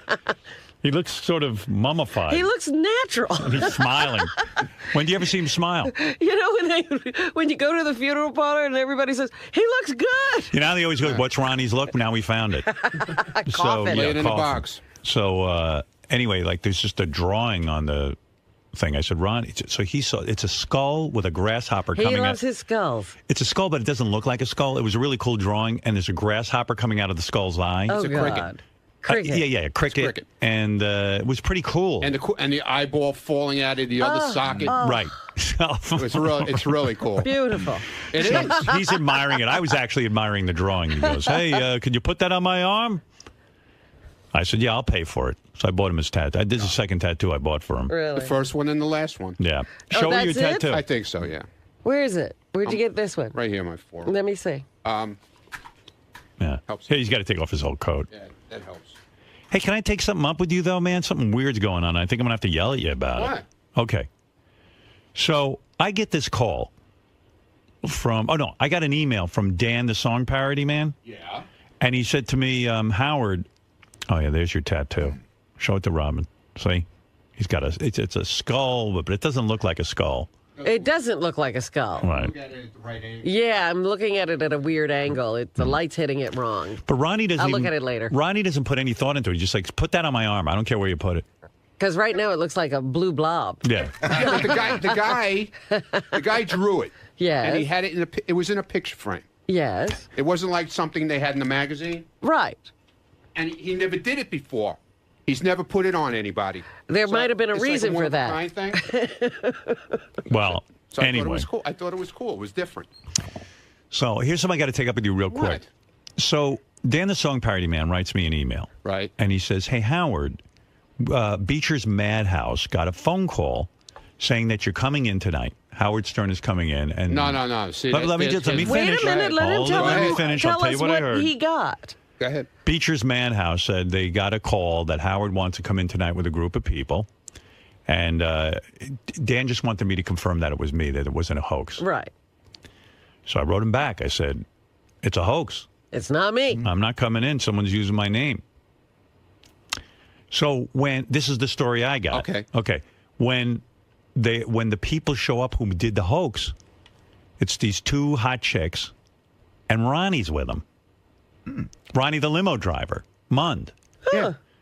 So they say to him, It wait. is Howard Stern. And so it was like they go, well, this was for Howard Stern. Why did you do that? This and that, the other thing. So they threw him out. Oh. And no, we didn't throw us out. We walked out. You walked out. We walked out. Well, Why do you? It wasn't in your name. That was the whole thing. They were contacted. Howard Stern was mentioned. Here's what it was. How was Howard Stern mentioned? Dan wrote me an email. Let me tell you what happened. All right, go ahead. Okay? It was this Tiffany Granite from the Playboy Channel. Yeah. Called up. Go ahead. And made a reservation with some guy named Eric Espinoza. Okay. Okay? Saying that she wanted to come in with her friend from the Howard Stern show. Well, there you go. Didn't mention Ronnie at all. Yeah, me. It's yeah, me. Ronnie. No, she said me. Yep. Not from the you. Howard Stern show. Right, that she was coming in with me from the Howard Stern show. She shouldn't do that. What? Listen to me. Don't let your friends do that. I didn't they know thought it she was did the Howard that way. Stern show. I knew when we walked in that's how it was. Yeah, but do there me a wasn't- favor because you're doing good. I don't want you to fuck this up. No, I'm not. Tell your little friends. Why do you have so many friends? He's busy. This guy doesn't go to bed till 3 in the morning. friends. He is That was L.A. That was the always one going to night. get you into whatever. trouble. Saturday night was the only night I went out because that was it. We were done and Right. everything was finished and we went out. But then you go on Twitter. You're bashing Beecher's Madhouse. Because they treated us like garbage. But Ronnie, because the person you didn't make the call. They called up and said they're coming in from I the had Howard nothing to do Stern with the show. call. I didn't even know about the call. The owner flew back because he heard I was coming in. You caused them a lot of trouble. I didn't cause anything. You got to tell your friends not to say the name Howard Stern and your friend should not be the same. Understood, but I didn't know anything So what are you about it. trashing the guy for? What did Because he do they wrong? treated us like shit. Yeah, because they were All right, pissed. all they had to do was say, hey, listen, They made the reservation under false pretense. I didn't know. That ain't cool. I didn't know that. And I know it because Dan wrote me beforehand. Yeah. I read the note. Does Ronnie realize that the doorman that he yelled at was actually Beecher? Yeah, that was Beecher. And he was pissed. He flew all the way back from, I don't know where he was. He was on business somewhere. From Vegas because he heard I was coming in. Well, boo-hoo for Yeah, because him. he was. Yeah, because he's pissed. He didn't have to be so nasty. Yes, though. he does. And then, He was flew lied back to. from Hold on a Vegas. second. He was lied to.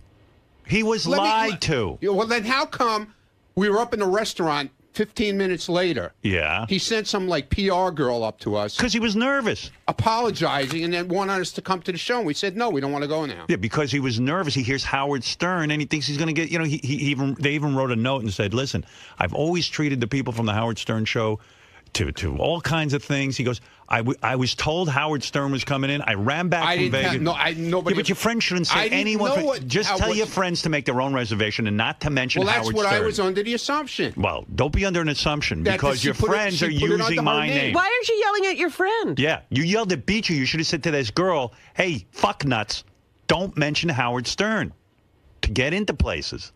I didn't know she did that. Well, don't. He's if you still wanna not be, angry at her. Oh, no. Because she's a hot chick. Right. What do you mean angry?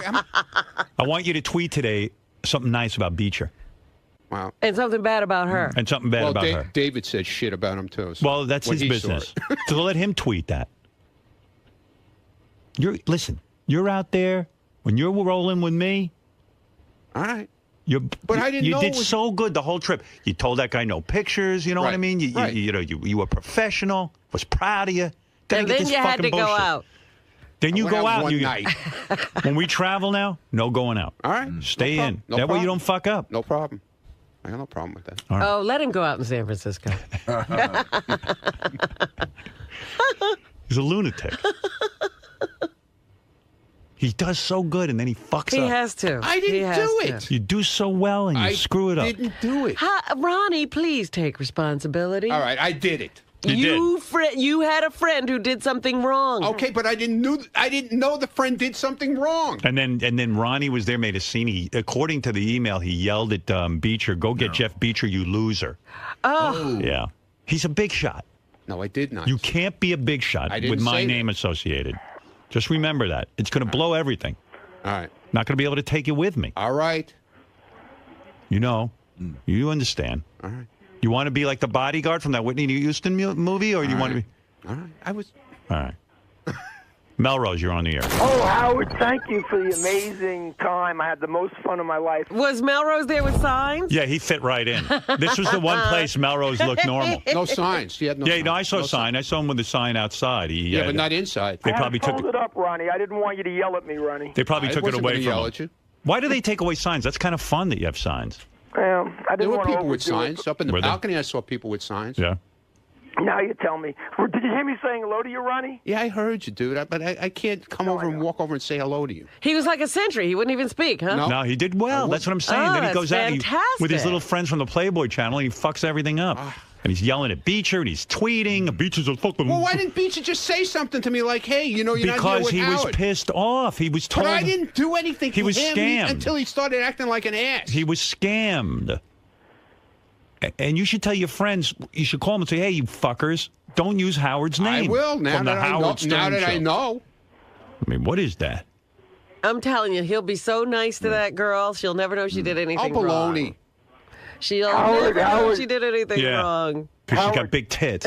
Oh, she does have big tits. Yeah, Melrose.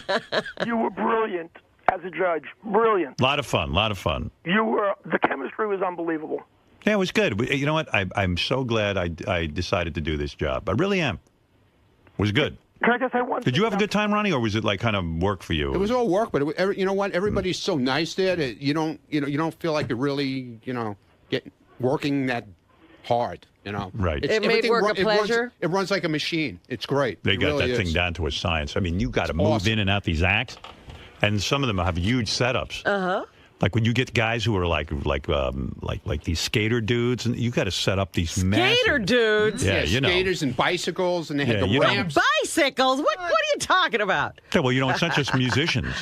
What, bicycles? Yeah. What Well, is that entertainment? oh, here's Beecher. Wait a second. Ooh. And now he's up at this time of the morning? Hey, Jeff. Hey, Howard. How Yeah, are let you? me apologize because Dan, the song parody man, sent me an email and said, "Hey, did you know that someone called up obviously and gave you fake information and said I was coming in." Yeah, and I flew back for my vacation. Oh, you were on Of course, vacation. Because Howard, you're a god, and of course I'd be there to greet you because you've been so amazing to me and my company for a decade. Thinking it was you, and then we found out it wasn't you. It was Ronnie's friend, and Ronnie is with him. Wait a second. Yeah. Let me go over this with him. Do you have a guy named Eric Espinoza working for you, Espinosa or I know we something? can go through 10 names. The bottom line is the girl that was with you. Tiffany? claimed Wait, it was Howard Tiffany? coming. Can I Tiffany talk said for a it was second? Howard. Well, let's Can hear I- what Jeff has to say. Yeah, we but heard can your I- He thing. has to get her another mention. Yeah, right. You don't mention her. Do me a favor. All right. All right. What is it, Jeff, you were saying? She's the So one who this made it girl all. said Howard's coming in with people from his show. Right. That was what she said. So I come in to greet you, of course. And then Dan told me last minute that it was all make-believe. So at that point, I just wanted to face the person that would put this whole Hold on lie a second. together. Did you hear what he said? Your little friend there Well, I calls up didn't and says know that, Howard's okay? coming in because she wants VIP Am I treatment. supposed to know that? I didn't know that. Know your friends. No, who are you hanging with? Big shot. So Should see him walking around there. Yeah. So then, like, I just wanted You walk around like you're 2 feet Who tall. was I walking around with? What? Who was I walking around with? I don't know. I see you The walking whole around. time I was with you. Who was I walking around You're walking around with me. I was walking around. I hung out most nights with Don and Tony. Right. Yeah, you're all having a party. Well, I'm working. Go No, it ahead. was after work. So it was with these two middle-aged ladies, and they were like drunk, belligerent, obnoxious, screaming, "You don't know who we are. We're going to bury you on the radio. Tell them, Ronnie. Tell them, Ronnie." Ronnie's like, "Yeah, we're going to bury you." And they starts calling me a penguin. Oh, wow. No, I didn't call you Ronnie, a penguin. She Ronnie. called you a penguin. Wow, Ronnie. But I know you said you're going to bury him on the radio. You got to No, stop I did it. not say. Yeah, I heard about She this. said she would bury him on the radio. You didn't say I that? said Twitter. Well, you Oh, said you you're got to gonna bury him on Twitter. Yeah. Wow. Then how come So he then- said? But do you so see Howard, why for he's like pissed? 10 Yeah, but why didn't he just say to me, "Hey, listen, dude, I thought Howard was I'll coming. I get to didn't- that. I'll get to why I didn't say that. You treated me like I was some kind of piece All right, of shit. Beecher, go Just ahead on. talk to me normal and say, "Hey, You listen, don't we thought understand, Howard right? was coming." This radio show, Howard's show, literally made my career for 10 years. All right, but Jeff, go ahead with what happened the rest of the I night. would do anything for anyone on the show. These girls were so obnoxious. Of course. And the way they lied and they made a reservation name and they wouldn't even own up to it when I was like, guys, listen, you busted. It's not happening. Then they started screaming and attacking me. And then they started screaming, go get Jeff Beecher.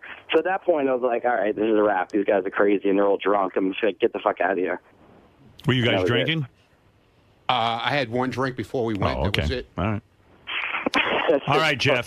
Thank you for that explanation. That's why the guy was pissed. He came back from vacation Yeah, from me. you're still not even making an allowance for that. The guy flew back from his vacation. But you were on vacation, Ronnie. Let me put yourself in Jeff Beecher's shoes. Why did he say that to me? He just looked at me like it was because he was scammed. He doesn't know what you're up to. And he was scammed. How's he supposed to know? He said to me, didn't he just say this girl called and made the reservation? I didn't know. Well, how does he know you didn't know, and you don't know what she did? Right, exactly. I didn't know. Yeah, but then you're bad-mouthing the guy. Get some information before you bad-mouth. He could have said to me. Again, you're telling him what he could have said. What about your friends taking responsibility? Fine. Let him take responsibility. But I didn't know about it. He could have taken me on the side and said, listen, these girls are belligerent. I thought Howard was coming. I'm sorry. You know, we're not going to let you in. If I had come off my vacation, get the fuck out of here. I'd be pissed. If I had come off my vacation to meet Howard Stern and you showed up. Well, that's what happened. I didn't. Listen, I didn't know the guy was on vacation. Ronnie, you're in Vegas. You're in Vegas. You get word that Howard Stern's coming into your establishment, and you leave your vacation to take care of him, and then you find out Ronnie the limo driver's little friends have, Well, I didn't know that. Yeah. That's what I'm telling you. Keep blaming it on me. I didn't know. Well, you gotta say something to your friends now. You gotta go back and say, let other people make reservations for you. Say, don't use my boss's name because I didn't know basically I know you. Howard, I don't know her. She told me she put it under her name. Well, was that the case, Jeff? Not even close. Right.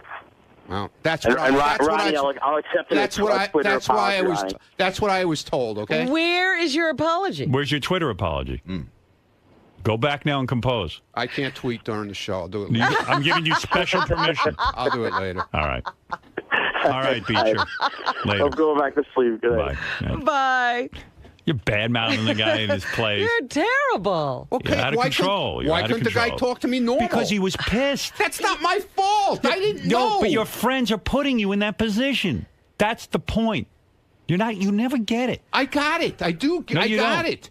No, because you keep saying this guy should have been reasonable. Well, he could have talked to me like a human. Something unreasonable happened to him.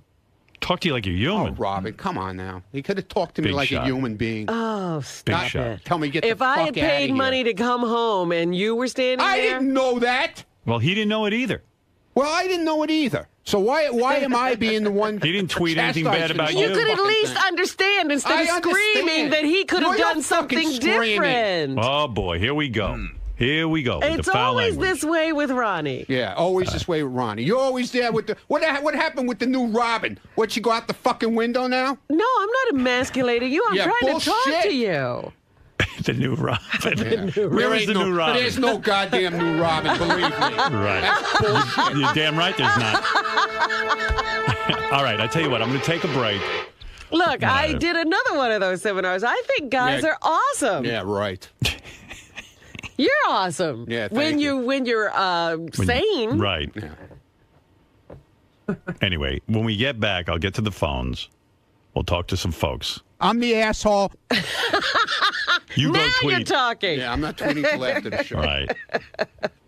But it was fun, wasn't it? I have no idea. All right. Yeah, it was great. I'm looking forward to the next trip. All right, thank you. Please don't go out with any of your All girlfriends. Right. No, I don't know anybody in San Francisco. Good. Goodbye. He doesn't know anyone in San Francisco, thank God. He can't get into trouble. Right. Oh, he'll get into trouble. Oh, you know there's some strip club he knows in San Francisco that he can find somebody to get him into trouble.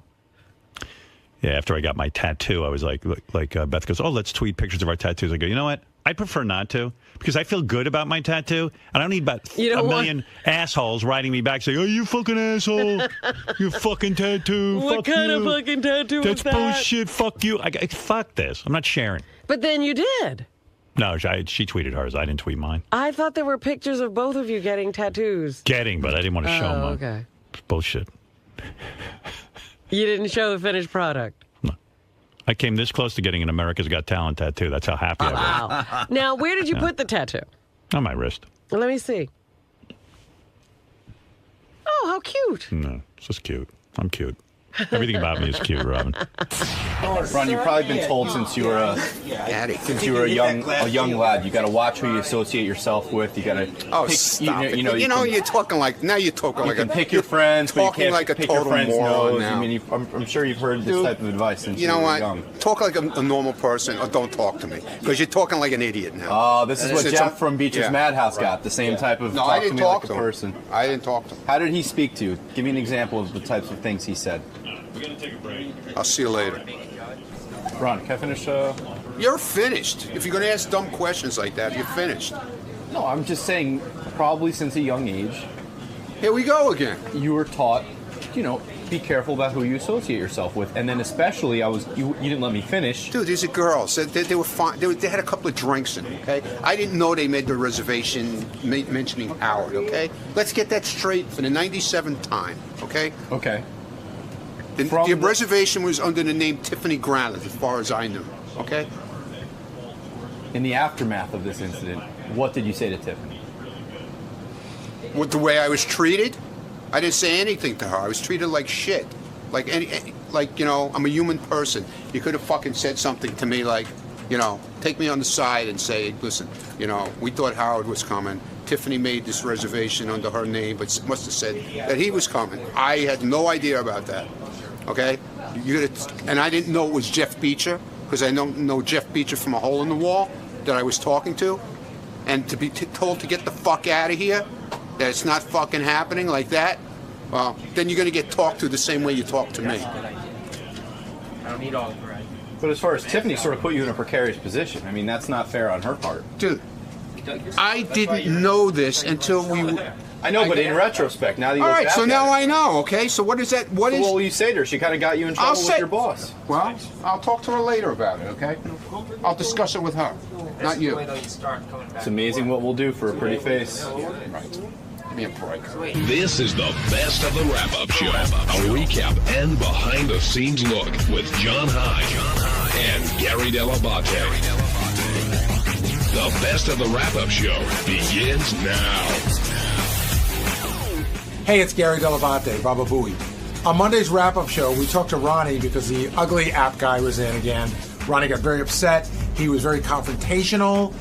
He thinks there's a conspiracy against him. He thinks the guy personally attacked him. And then when Sal tried to calm Ronnie down, he smacked Sal's arm. So we're going to talk about what's going on with Ronnie.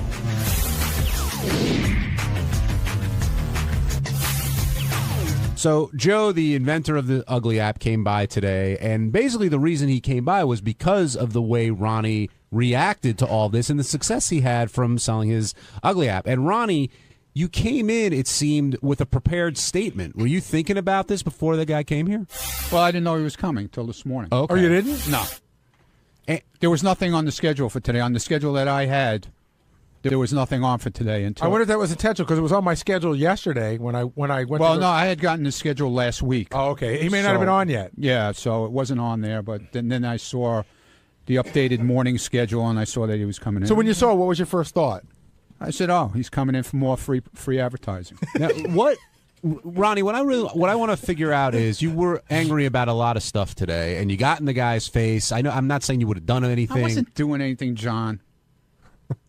Okay, that's what I just said. I'm not saying you did. We're going to do anything, but I don't think we actually learned what you were so upset about. Like, what was the one thing that was? You get your balls broken all the time here. Look, okay. Here's the thing, and take it for any way you want to take it. All right. When he came in here and he did the whole app thing, and I got the 0.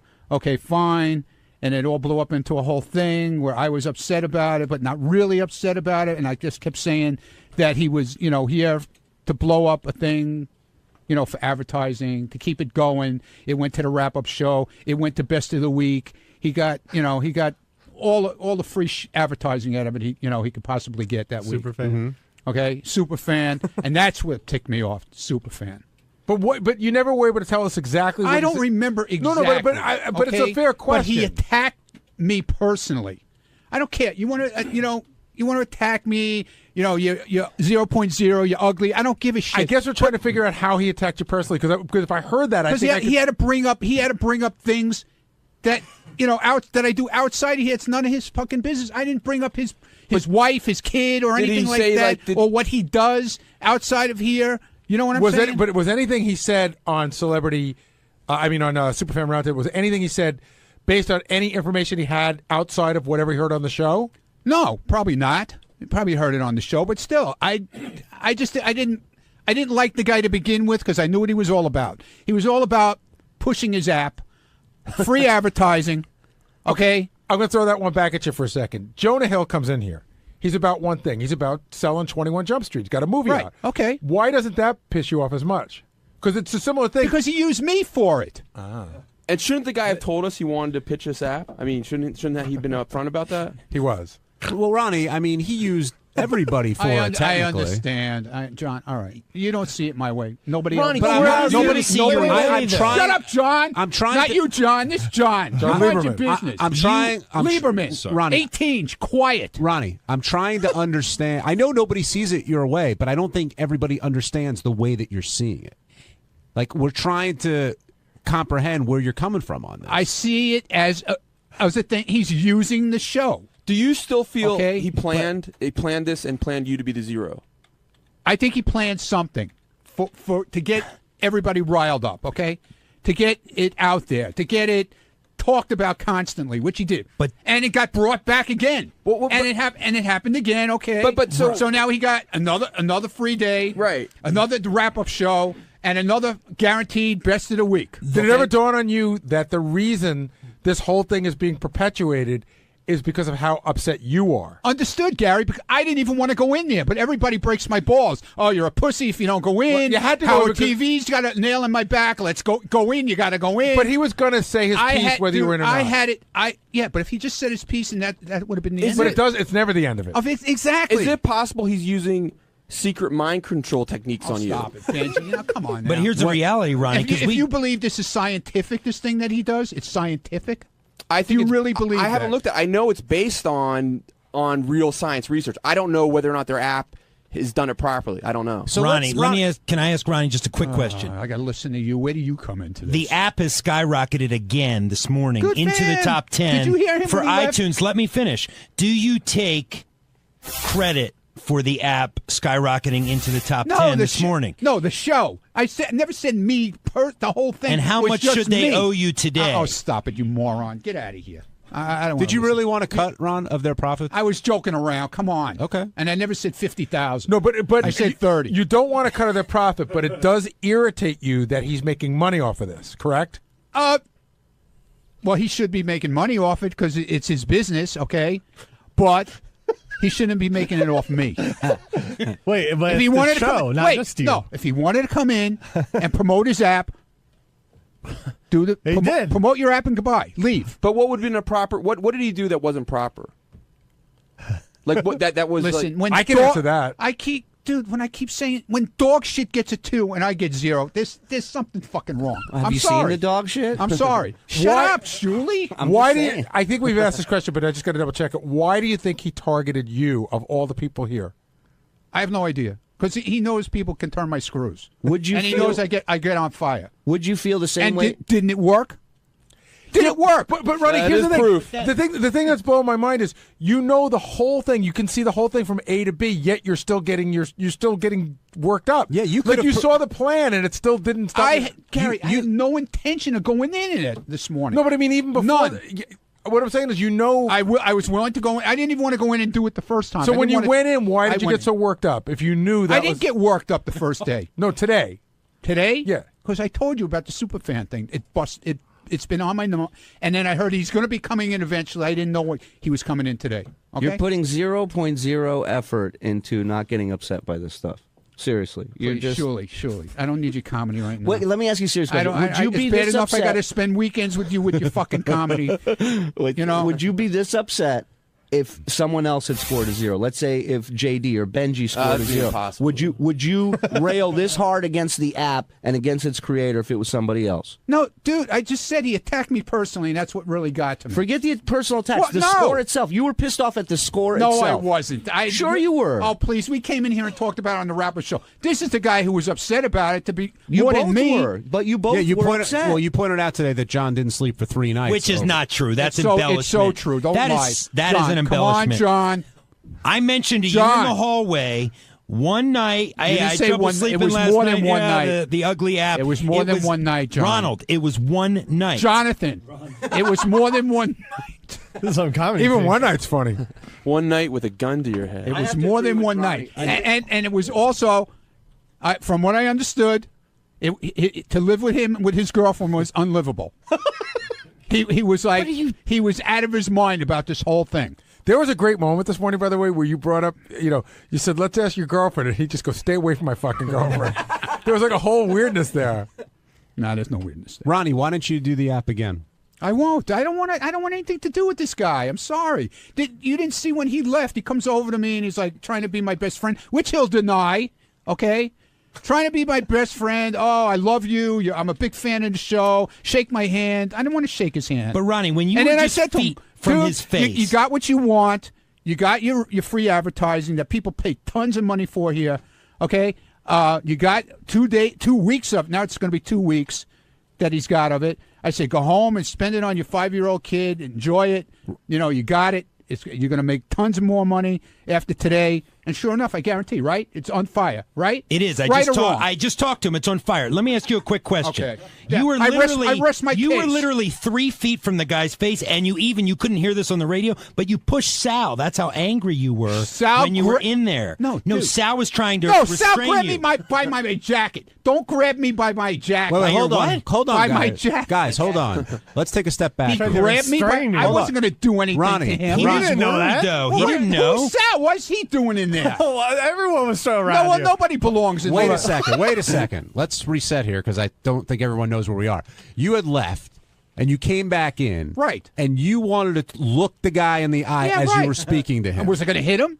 I wanted to talk to him face to face. It was very confrontational, and it was very. And you were. And the Stern Show is not about confrontation. There are moments sometimes, Ronnie, when you think someone may be losing it a little bit, and a lot of people thought you were losing. Ronnie, if one of us had done that, would you have walked in? That's a great question. That's right. If one of us had done that, would you have walked in? Yes, because that's right. that's my job. But when you weren't doing your job, we were doing it for you. No, I was doing my job. I didn't do anything to anybody. How can you do your job and be the prime suspect? He's schizophrenic. Very easy. I didn't do anything wrong. And I heard extra security came out in the hall just to make sure. No extra security. Did I hear that wrong? No, well, that was Tim. He goes and tells the guy, "You better get in there." So I'm not wrong that extra security was present. No, he wasn't in the studio. No, I didn't say. I said outside the studio. Outside the studio, just in case. I was already out though. I was already out by the time. But you by the weren't. time Tim said, oh, you better go in there. But Ronnie, you weren't mad. I mean, you were mad at the guy, but your real I don't anger. like the guy. I understand that, but your real anger at that point was focused on Sal, not on the guy. Correct? Yeah, I was because he's grabbing me, but he's grabbing me by the back of my jacket like this. No, don't grab me like that. Here's what I will tell you. I didn't. If I would have hit somebody, then I could say, "Okay, great, grab me." If you hit somebody, it's too late. Here's what I will say. Stop it. I wasn't So gonna here's hit what I'll the say. guy. I'm I not know, that Ronnie, I've stupid, known you for Gary. a long, long time, and there was like a 4 or 5 second period there where I wasn't positive, and I came in, of course, to make sure, try to do my best, but also for you. I was afraid that you might do something that you would regret, and I didn't want to see you do that. And so I think Sal was doing the same thing, but it's funny. I think if I'd have grabbed your jacket, you wouldn't have reacted like that. But there's something about Sal doing it that pisses you off. Yeah, because Sal was putting signs on my back the whole morning, too. You know what I'm saying? So when somebody grabs you like that, you think he's, fucking with you also. You are without a doubt. Especially Sal. You are without a doubt the only head of security who's had security called on him. So you should How do be you proud know of yourself. that? How do you know that? Here, I know that. That's for sure. Yeah, how do you know that? No How one, do you- no one's reacted like you No, reacted. how do you Why do know- you need to get in the guy's face? First of all, why? I wasn't in it. I was in front of him. I wanted to look at him face to face. Your spit hit him in the face. He said at one point. Oh, good. You went in to intimidate him. I said on the news it was a lot like. Gary, it was a lot like Robert De Niro in Meet the Parents. When I thought you were going to grab his hands to see if he was lying. No, when I was standing at the podium all the way on the other side of the room, he was a real, running his mouth about everything. Okay, and I just wanted to be up front and see what he had to say. Okay, you don't think you could see you across the room? You couldn't hear it from across the room? No, I couldn't see him from across the room. I wanted to be face to face, close to him. Was it awkward after the interview was over when he had to you had to walk him out, basically? Yeah, I walked him out. I walked him out, and I was fine. I did my job. Did he offer you a free download? And then he said to me, it's all about business, blah blah blah. I said, yeah. I said, enjoy it, man. You're going to blow up again today. Enjoy it. Take the money and spend it on your 5-year-old and your wife. Sal's now joining us. Sal, we heard Ronnie said that he wasn't angry about the zero. He wasn't angry with this guy. He was pissed at you because you grabbed him. I didn't grab him. What happened? You did grab him. You put your hand on. I put my hand up, and I created somewhat of a barricade with my arm. Because, like I just did now. That's exactly what I did. Right. I didn't do anything. You're a little more But forceful than that. hold on. Before we go, stop, Sal. And you grabbed my jacket.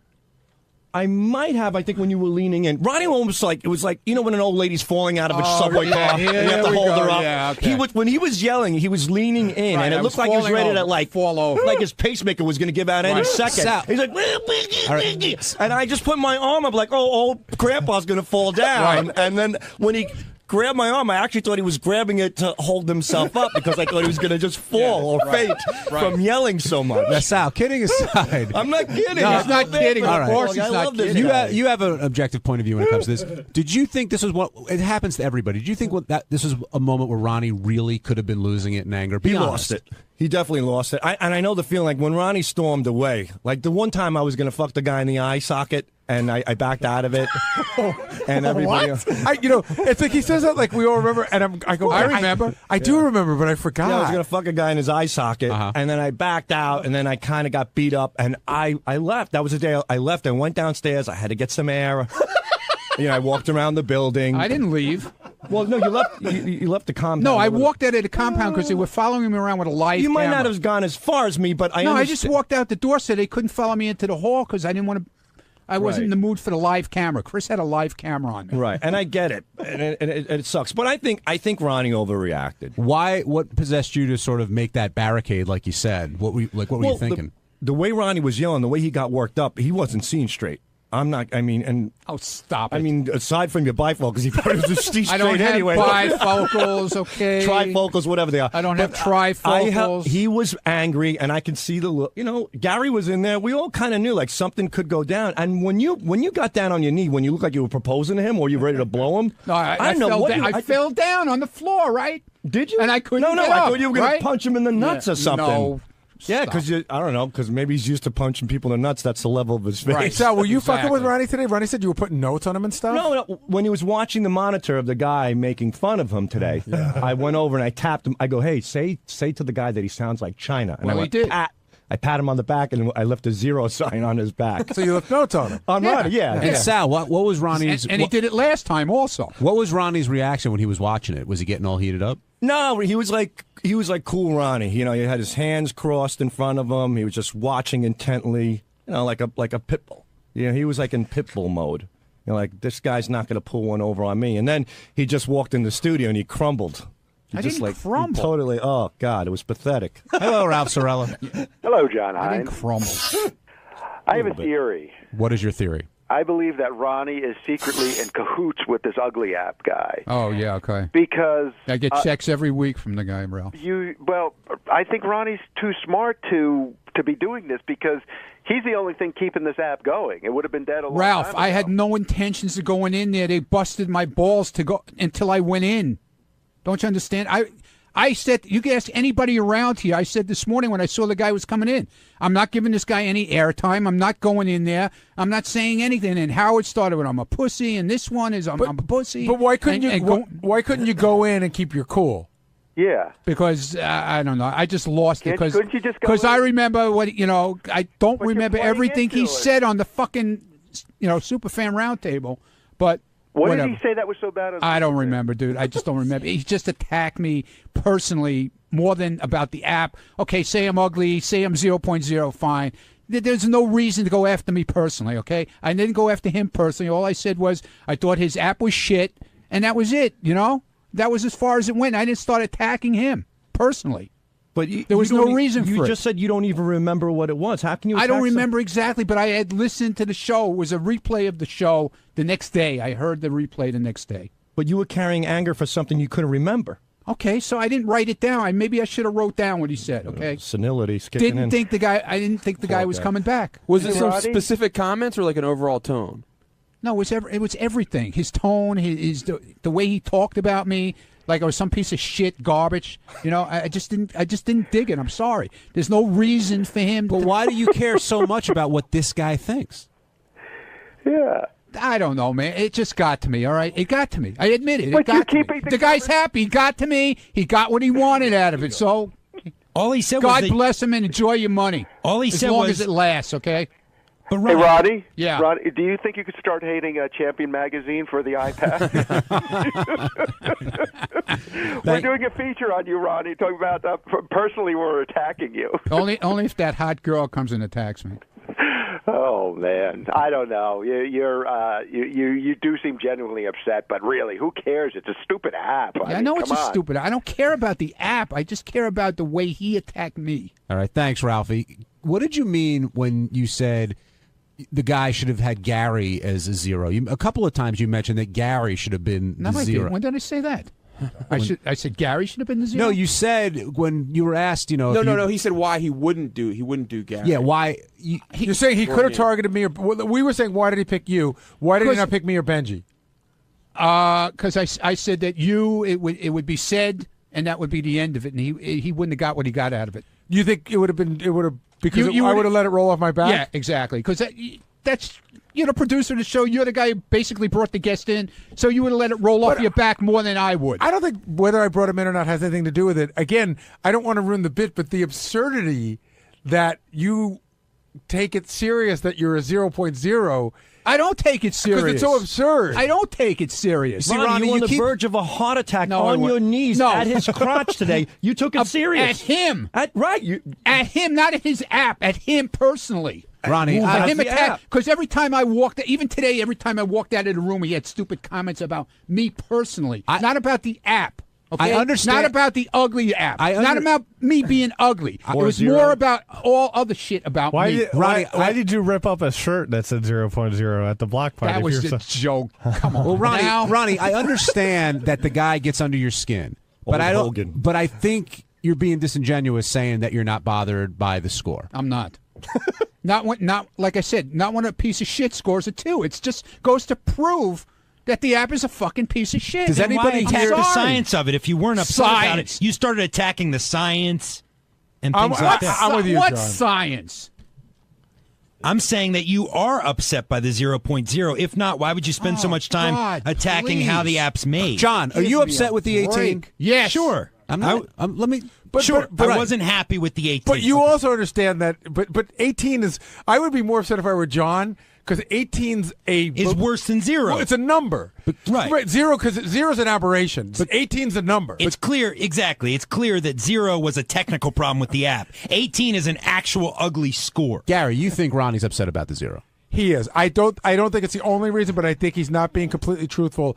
That day, I think he's upset, and he just took it really hard. Do you think this guy is condescending toward you? Is that the main problem you have? Okay. Because on the Superfan Roundtable, on Superfan, and every time I walked out of the room today, the same thing. He was very condescending. On Superfan, he said you had a huge ego. Right. He said that you like to hang out with strippers and at strip clubs. That's not his business. Right, but he's not the first person to have ever said that. Understood, but you combine it all together with all of this shit. With the 0.0.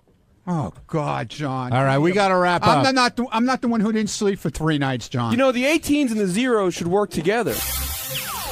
Hey, what's up? This is Jason, and on Tuesday's wrap-up show was a geek fight. I let it all hang out about my hatred of what's worth watching and how I wish John didn't do it. Then Ralph called in to set the story straight about his diva-like attitude, or not diva-like attitude, on the set of Geek Time.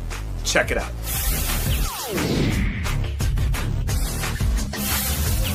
Jace, you were in and out of the studio all day today for a bunch of different stuff. You know, sometimes I won't say I plan it, but sometimes I know these days are coming, and I had no idea any of this was happening today, or how it even happened until it was over. But yeah, again, I walk into the studio with a flamethrower and walk out with no friends. I'm your friend. Just a typical day here on the Howard Stern Show for me. Yeah, I don't think anybody said anything that we all didn't already know. Well, maybe just the four of us knew it, but now everybody knows. Yeah, I was going to say, especially the stuff I said about you, which is awkward because I haven't talked to you about it since I walked off the air. But I don't think I've said anything on the air that I haven't said to you in the office, and so I don't feel I blindsided you as anything. But I'm sure you didn't hearing me express those opinions on the air. No, you're entitled to do it, but I did think you were acting a little bit like an asshole. That's why I said it, but which I've said to you off the air as well. True. But no, the thing that dug deep when you were just like, well, then just do one show. Well, and it's something I talked to you early on. I was saying this to the news too. I do wonder, and I've questioned you, how you balance doing both shows. Meaning, if I work on Geek Time, and I would say I'm a quarter of Geek Time, or maybe to Ralph less, but let's just say I'm a quarter of Geek Time. And then if I had my own show, like you also have your own show, that show would be the priority to me. I mean, I don't see how What's Worth Watching is not a priority for you over Geek Time. And then when it gets into, arguing over guests, which apparently runs very deep with you and JD, I didn't realize that this was such a major issue. Maybe I love you on Geek Time. I would prefer you stay on Geek Time and cancel What's Worth Watching, which I believe I've said to you before. Do you feel there's been times where he's held back, or you just feel inherently he must be holding back? It's human nature. You can't, there's no way you could treat both shows equally. You can't. And so would it be better if John left Geek Time and devoted all his energies to his own show? It would be, I prefer he didn't do that. In an ideal world, I prefer he quit What's Worth Watching and come work only on Geek Time, but I would feel that What's Worth Watching would be less derivative of Geek Time if he wasn't also on Geek Time. And I don't have a problem that John hosts a TV. I don't have a problem that there's a TV show on Sirius. My problem is that the host of Geek Time is also the host of the TV show. If Will and JD did a TV show, I'd have no problem. But what about the fact that John sort of did this about TV for his whole life, and this is why he even came to our show, is because he used to talk about TV. Yeah, I get it. TV is John's interest, and I thought he had an outlet for that on Geek Time, but it wasn't enough of an outlet. Have you seen John's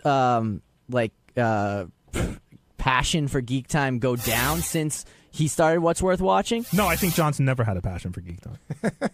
I don't think that's true. I have Really? some passion for Some it. passion. No, but I was saying I don't this think he's working. Well, any if that's less, the case, then I don't see how his show hurts. I don't think John's working any less hard on Geek Time. No. As an outsider, because a lot of stuff I just pick up from hearing you guys in the office, but as an outsider, I would say John enjoys doing Geek Time, but it's not his passion. But people can do things that aren't their passion and still be very good at it. I love John on Geek Time. This is not an anti-John on Geek Time thing. I love John on Geek Time. If anything, I want more John on Geek Time, which is what this conversation's about. John could do whatever he wants. John's an adult. John has a passion about television, and John got this show on there. But I think that he does it at the expense of just saying, "Well, I don't care how it affects other things." And wait, do you feel? he doesn't care? But you that's untrue. It sounds like you say that there's been no proof of diminishment. Do you feel his show inherently hurts your show? Yes. Well, and the example I was saying on the air was, John talked about the Walking Dead finale on What's Worth Watching on a Thursday afternoon, and then John talked about the finale on Friday afternoon. So I'll ask you two questions. Okay. First question is, how often does that happen? And the second question is, so what?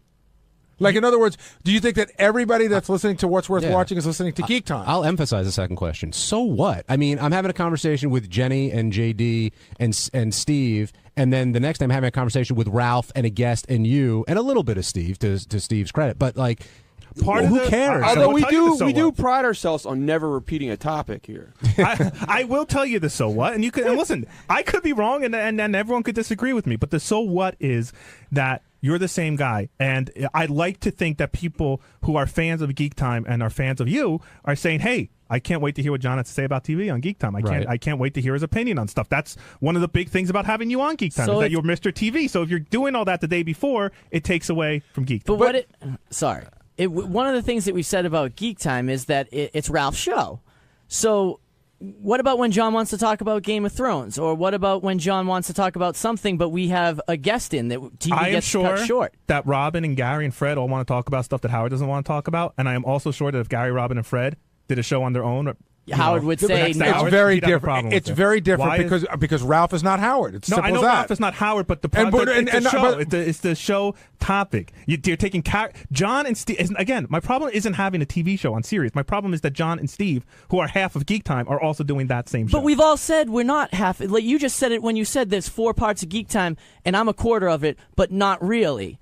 So it's the same thing. We're not a quarter of Geek Time. Geek Time is 75% Ralph, maybe a little bit less, and then we're active in it. We get to say what we want for sure, but we don't program. We can't say today we're going to talk about Game of Thrones. What percentage of you is I don't know if they're irritated or has an issue with John regarding doing both shows? What percentage of you is because John's tackling the same subject that you might be tackling, or just that his voice is being heard 2 days in a row? It's everything. It's everything. It's similar topic. It's the same host.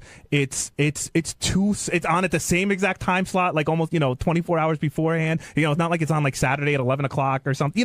It's just too much of the same. And John, I know you hate when I say this, but it is grounded in truth. John is on a lot of radio shows here at Sirius, and the more he spreads himself out, the less special he becomes, the less special his segment on Geek Time becomes, and that's just the way I see it. And if I'm wrong, I'm wrong, but I don't think you guys are going to change my mind. But is it his segment on Geek Time, or is John the host of Geek Time? He's the co-host of Geek Time with an emphasis on his TV and movie section. Okay.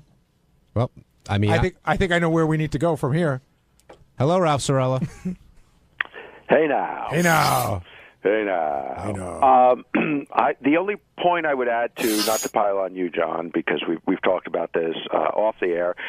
The only thing I would add to what Jason's saying is the show is just kind of similar in nature, where you're not doing a TV show where you're doing the top 10 TV shows of the week. You're doing a show that is also just kind of similar to what the makeup of the show is. And it's like, if Howard has William Shatner on, it's going to be very different than when he's on Geek Time, but it's not going to be very different if he's on What's Worth Watching. So there's a distinction there, and I just think it waters it down. And all that being said, I'm not going to worry about it. We've talked about it. It's we know how everybody feels about it. I'm not upset about it. It doesn't ruin Geek Time. I mean, but the show is precious to me, and I just care about every element of it and things around it.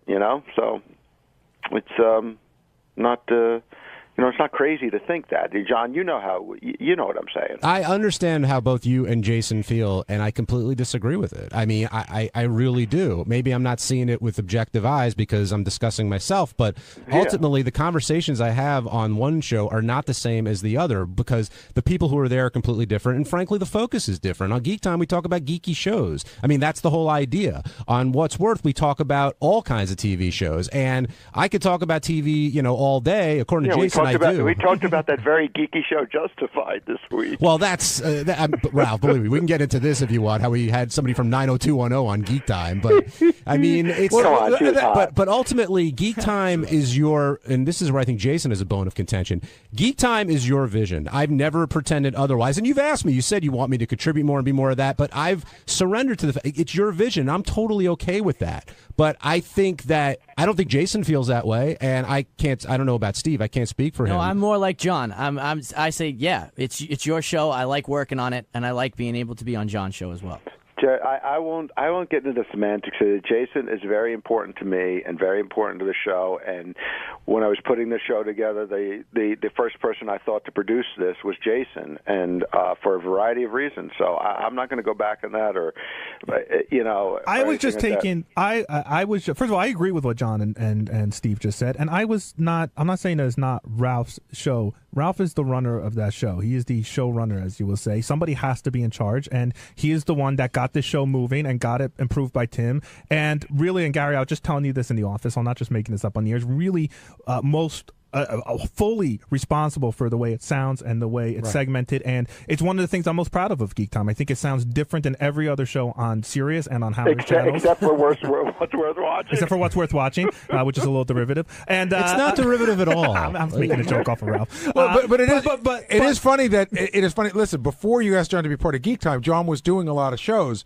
So if you're going out of your way to make a show sound different, it's interesting that you would ask John to be part of it. You're right. Well, part of the reason for the show was, I wanted somebody to co-host with me, somebody to talk to, and John and I were just having a lot of conversations on the phone, and I said, well, this should be, you should co-host this. We should just be talking about this stuff, and that was a big part of it. So and John at that time was not hosting a lot of shows, And John, and that's something that we all talked about, and Ralph specifically in the beginning, is not bringing, I know you had intimated it'd be cool if I could do a tech segment sometime on Geek Time, and the answer wasn't no because we don't think you're good at doing tech segments, but we were really trying to divorce ourselves. Right. Well, that's part of it.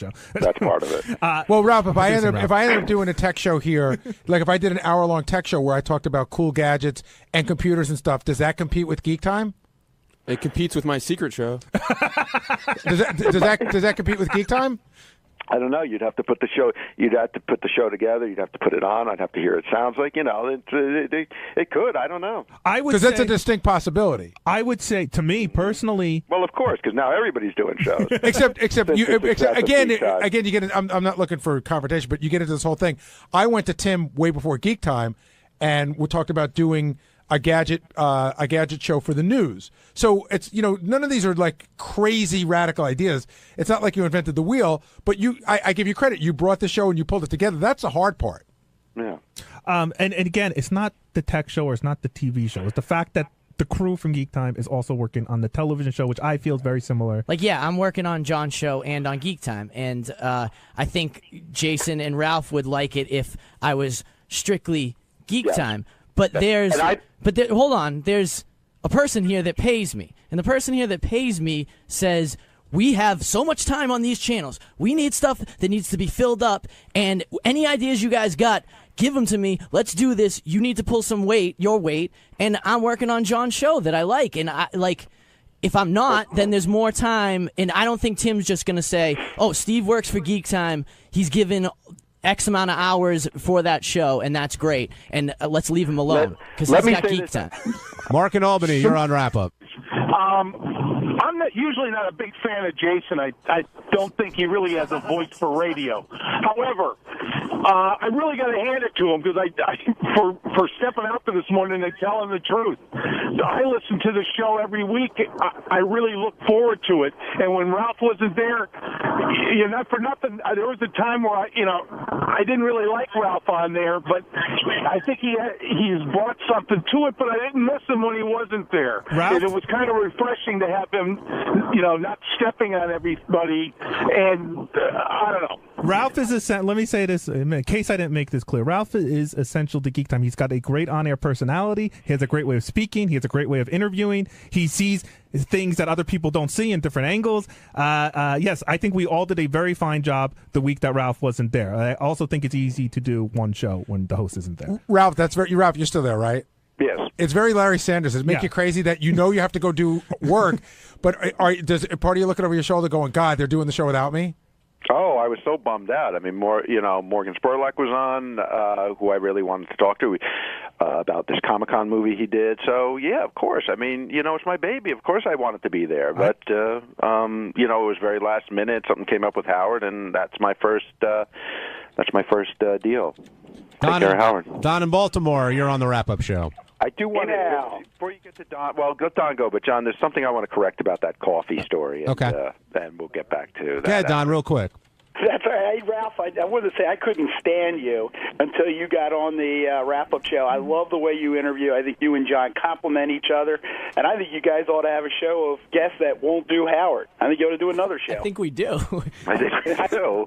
We had Dexter on and somebody else. The Shane from Walking Dead? Yeah, I don't think there's a guest that won't do Howard. I think there's a guest that can't get on Howard. Ralph, what do you want to say about the coffee?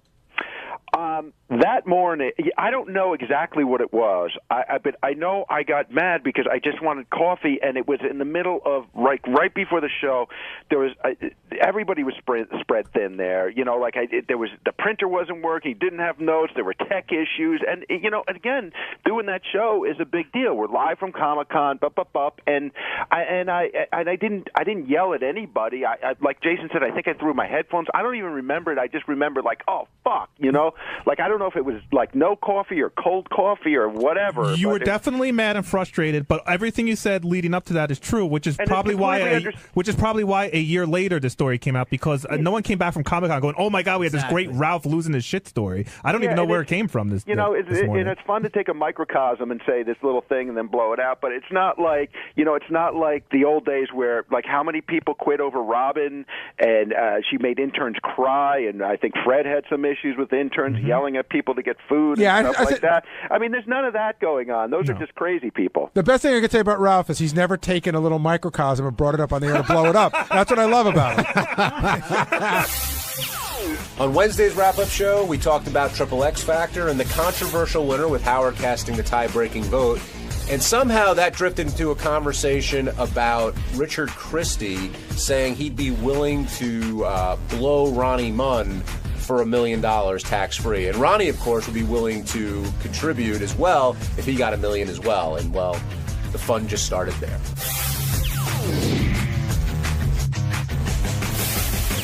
Will Murray now joining us in studio. Hello. And Will, you put together a ton of these contests. Were you concerned that everyone was going to show up and perform nude and do what they were supposed to do? Yes, of course. This is one of those contests where you expect at least one act to drop out just because of the nudity. One of our original finalists did drop out. We had a male comedian, stand-up comedian. Yeah. And he chose at the last minute. And I was loving that idea. A naked guy doing stand-up comedy, thought it was going to be a riot. It all got very real for him at some point. He said, I'm not doing this.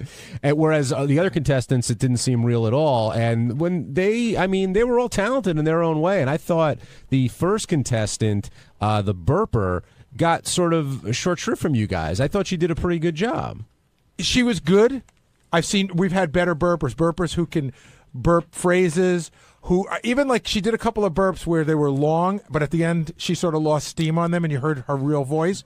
And I thought she was a very good burper, but not the best burper I've ever seen. And Ronnie, you got a ton of praise today as a judge. Did you model yourself after Howard and the way he's been working America's Got Talent? Well, I've seen enough of it, so it's, I'm sitting there watching him all the time. I'm right there. What kind of stuff did you pick up from him? Originality, stuff like that. You got to put it all together. Looks, originality, the whole deal. Noticing erections. Yeah, noticing erections. Yeah, you seem to pay an awful lot of attention to It was funny. Cliff's penis. It was funny. Okay. And you also took a little flack today for, you have a new song. Congratulations on that. Yeah, thanks a lot. I appreciate You're welcome. it. Yeah, but apparently it's great. You gave a lot of thought to which guy on the staff would blow you, and Benji, who was glowing in the compliment. I was doing something with Rachel. It was funny. I thought it was funny. Isn't the correct answer nobody? Nobody? Because I really think that Benji likes to dabble in different things. That's how he strikes me. I'm sorry. But when I listen to your all your stories about with your online stuff and going to people's apartments. I wish I dabbled, which I would never do. It would be such a funny thing to talk Benji, about. have you ever had sex while there was another guy in the room? Yes. Have you? No. Was the guy jerking? Wait a minute. Was the guy jerking? Was the guy jerking off while he was watching you fuck this girl? I've had guys do. Answer the question. I've been in a situation where I was fucking a girl, right, and the guy jerked off. So it's not a quantum leap to think. I'm not saying that. Never. I think it is. I've never been in a room where I fucked a girl while a guy jerked off watching me. Call me crazy, a prude, whatever you want. That's never happened for me. And Will? I've had sex with guys in a room. Well, that wasn't your fault. Either. It was a great one, I know. Yeah, right. But maybe Ronnie? it's a standard issue with Ben. Ronnie? What? You've never been in a room and a guy's doing something? Not to you, but to himself? No, not to himself. He was fucking a girl in the other bed, yeah. So it's like big deal. Well, Ronnie, do you it's see like, by my saying... preference would be the girl herself, but this was years ago. I fucked the guy's girlfriend. But do you see by saying what you... Was he jerking off, though, while you were doing it? He did, yeah. Well, okay. So I said you like to dabble. But you're also implying that Benji likes to blow guys. No, I didn't. I was just saying if I had to pick one person that Rachel or the guy whoever sent the question in listed to me, I picked Benji because I know his history. But I took it as a compliment if he just thinks, hey, I'm passionate and I'd be really good at it if I was into it. But I'm not into it at all. I didn't say you were into it. I said I feel you're the type of guy who would try anything once. And maybe you would blow a guy once. I thought it was more interesting. I really wouldn't. I don't know that, but I'm just saying. I don't think there's anything wrong with it. And Ronnie could be that guy. That's just my feeling. Should we just tell the whole story? Nah, don't tell. I thought it was more interesting when Ronnie started saying he thought you dabbled based on where he used to see you hanging around when you were an intern. Yeah. What does that mean? I don't want to do that. No, I'm fine with it. What does that mean? Well, when I used to work before we, had security up at the show and everything, I worked for the Today Show. So I used to have to go downtown to pick up people at their apartments or at hotels downtown or whatever. And every once in a while, I would see Benji hanging out on Lexington Avenue in the 20s. At what hour? Wait, that's the gay street in New York. No, it's not the gay street. It's where all the hookers were hanging out. I lived there. But you were with them. No, I wasn't. Oh, you were. I was interviewing. I remember telling a story on the air about it. I might have interviewed them and might have talked to them, but I wasn't with them. How am I with them on the street? It was 5 in the morning, 6 in the morning, and you were there out in the street with them, walking around with them. I don't know what you were doing. Maybe you were interviewing, but as far as I knew, you were with them. Benji, you've told the stories that are funny and interesting. Like, I didn't hire hookers off the street. Have I you never ever have in my life. Never said you hired them. I said you were hanging around with them. Okay, let's say there's a difference. Have you ever fucked a hooker in exchange for sweeping up where she works? Not sweeping. What'd you do? This was, again, some years light ago. housekeeping. Years ago. This was not this decade. It wasn't this century. Okay. It was another century. I brought a pizza. In exchange. Hand job. But that was a century ago. But see, that's not even true, because Benji John, told me. Do I know what I'm talking about with him? Ronnie, I never But how doubt does you. that... Okay, Ronnie, have you ever been with a girl? I've been with a lot of girls. So you must be into giving blowjobs. What are you talking about? Again, that's just an odd deflection. Yeah, I don't know where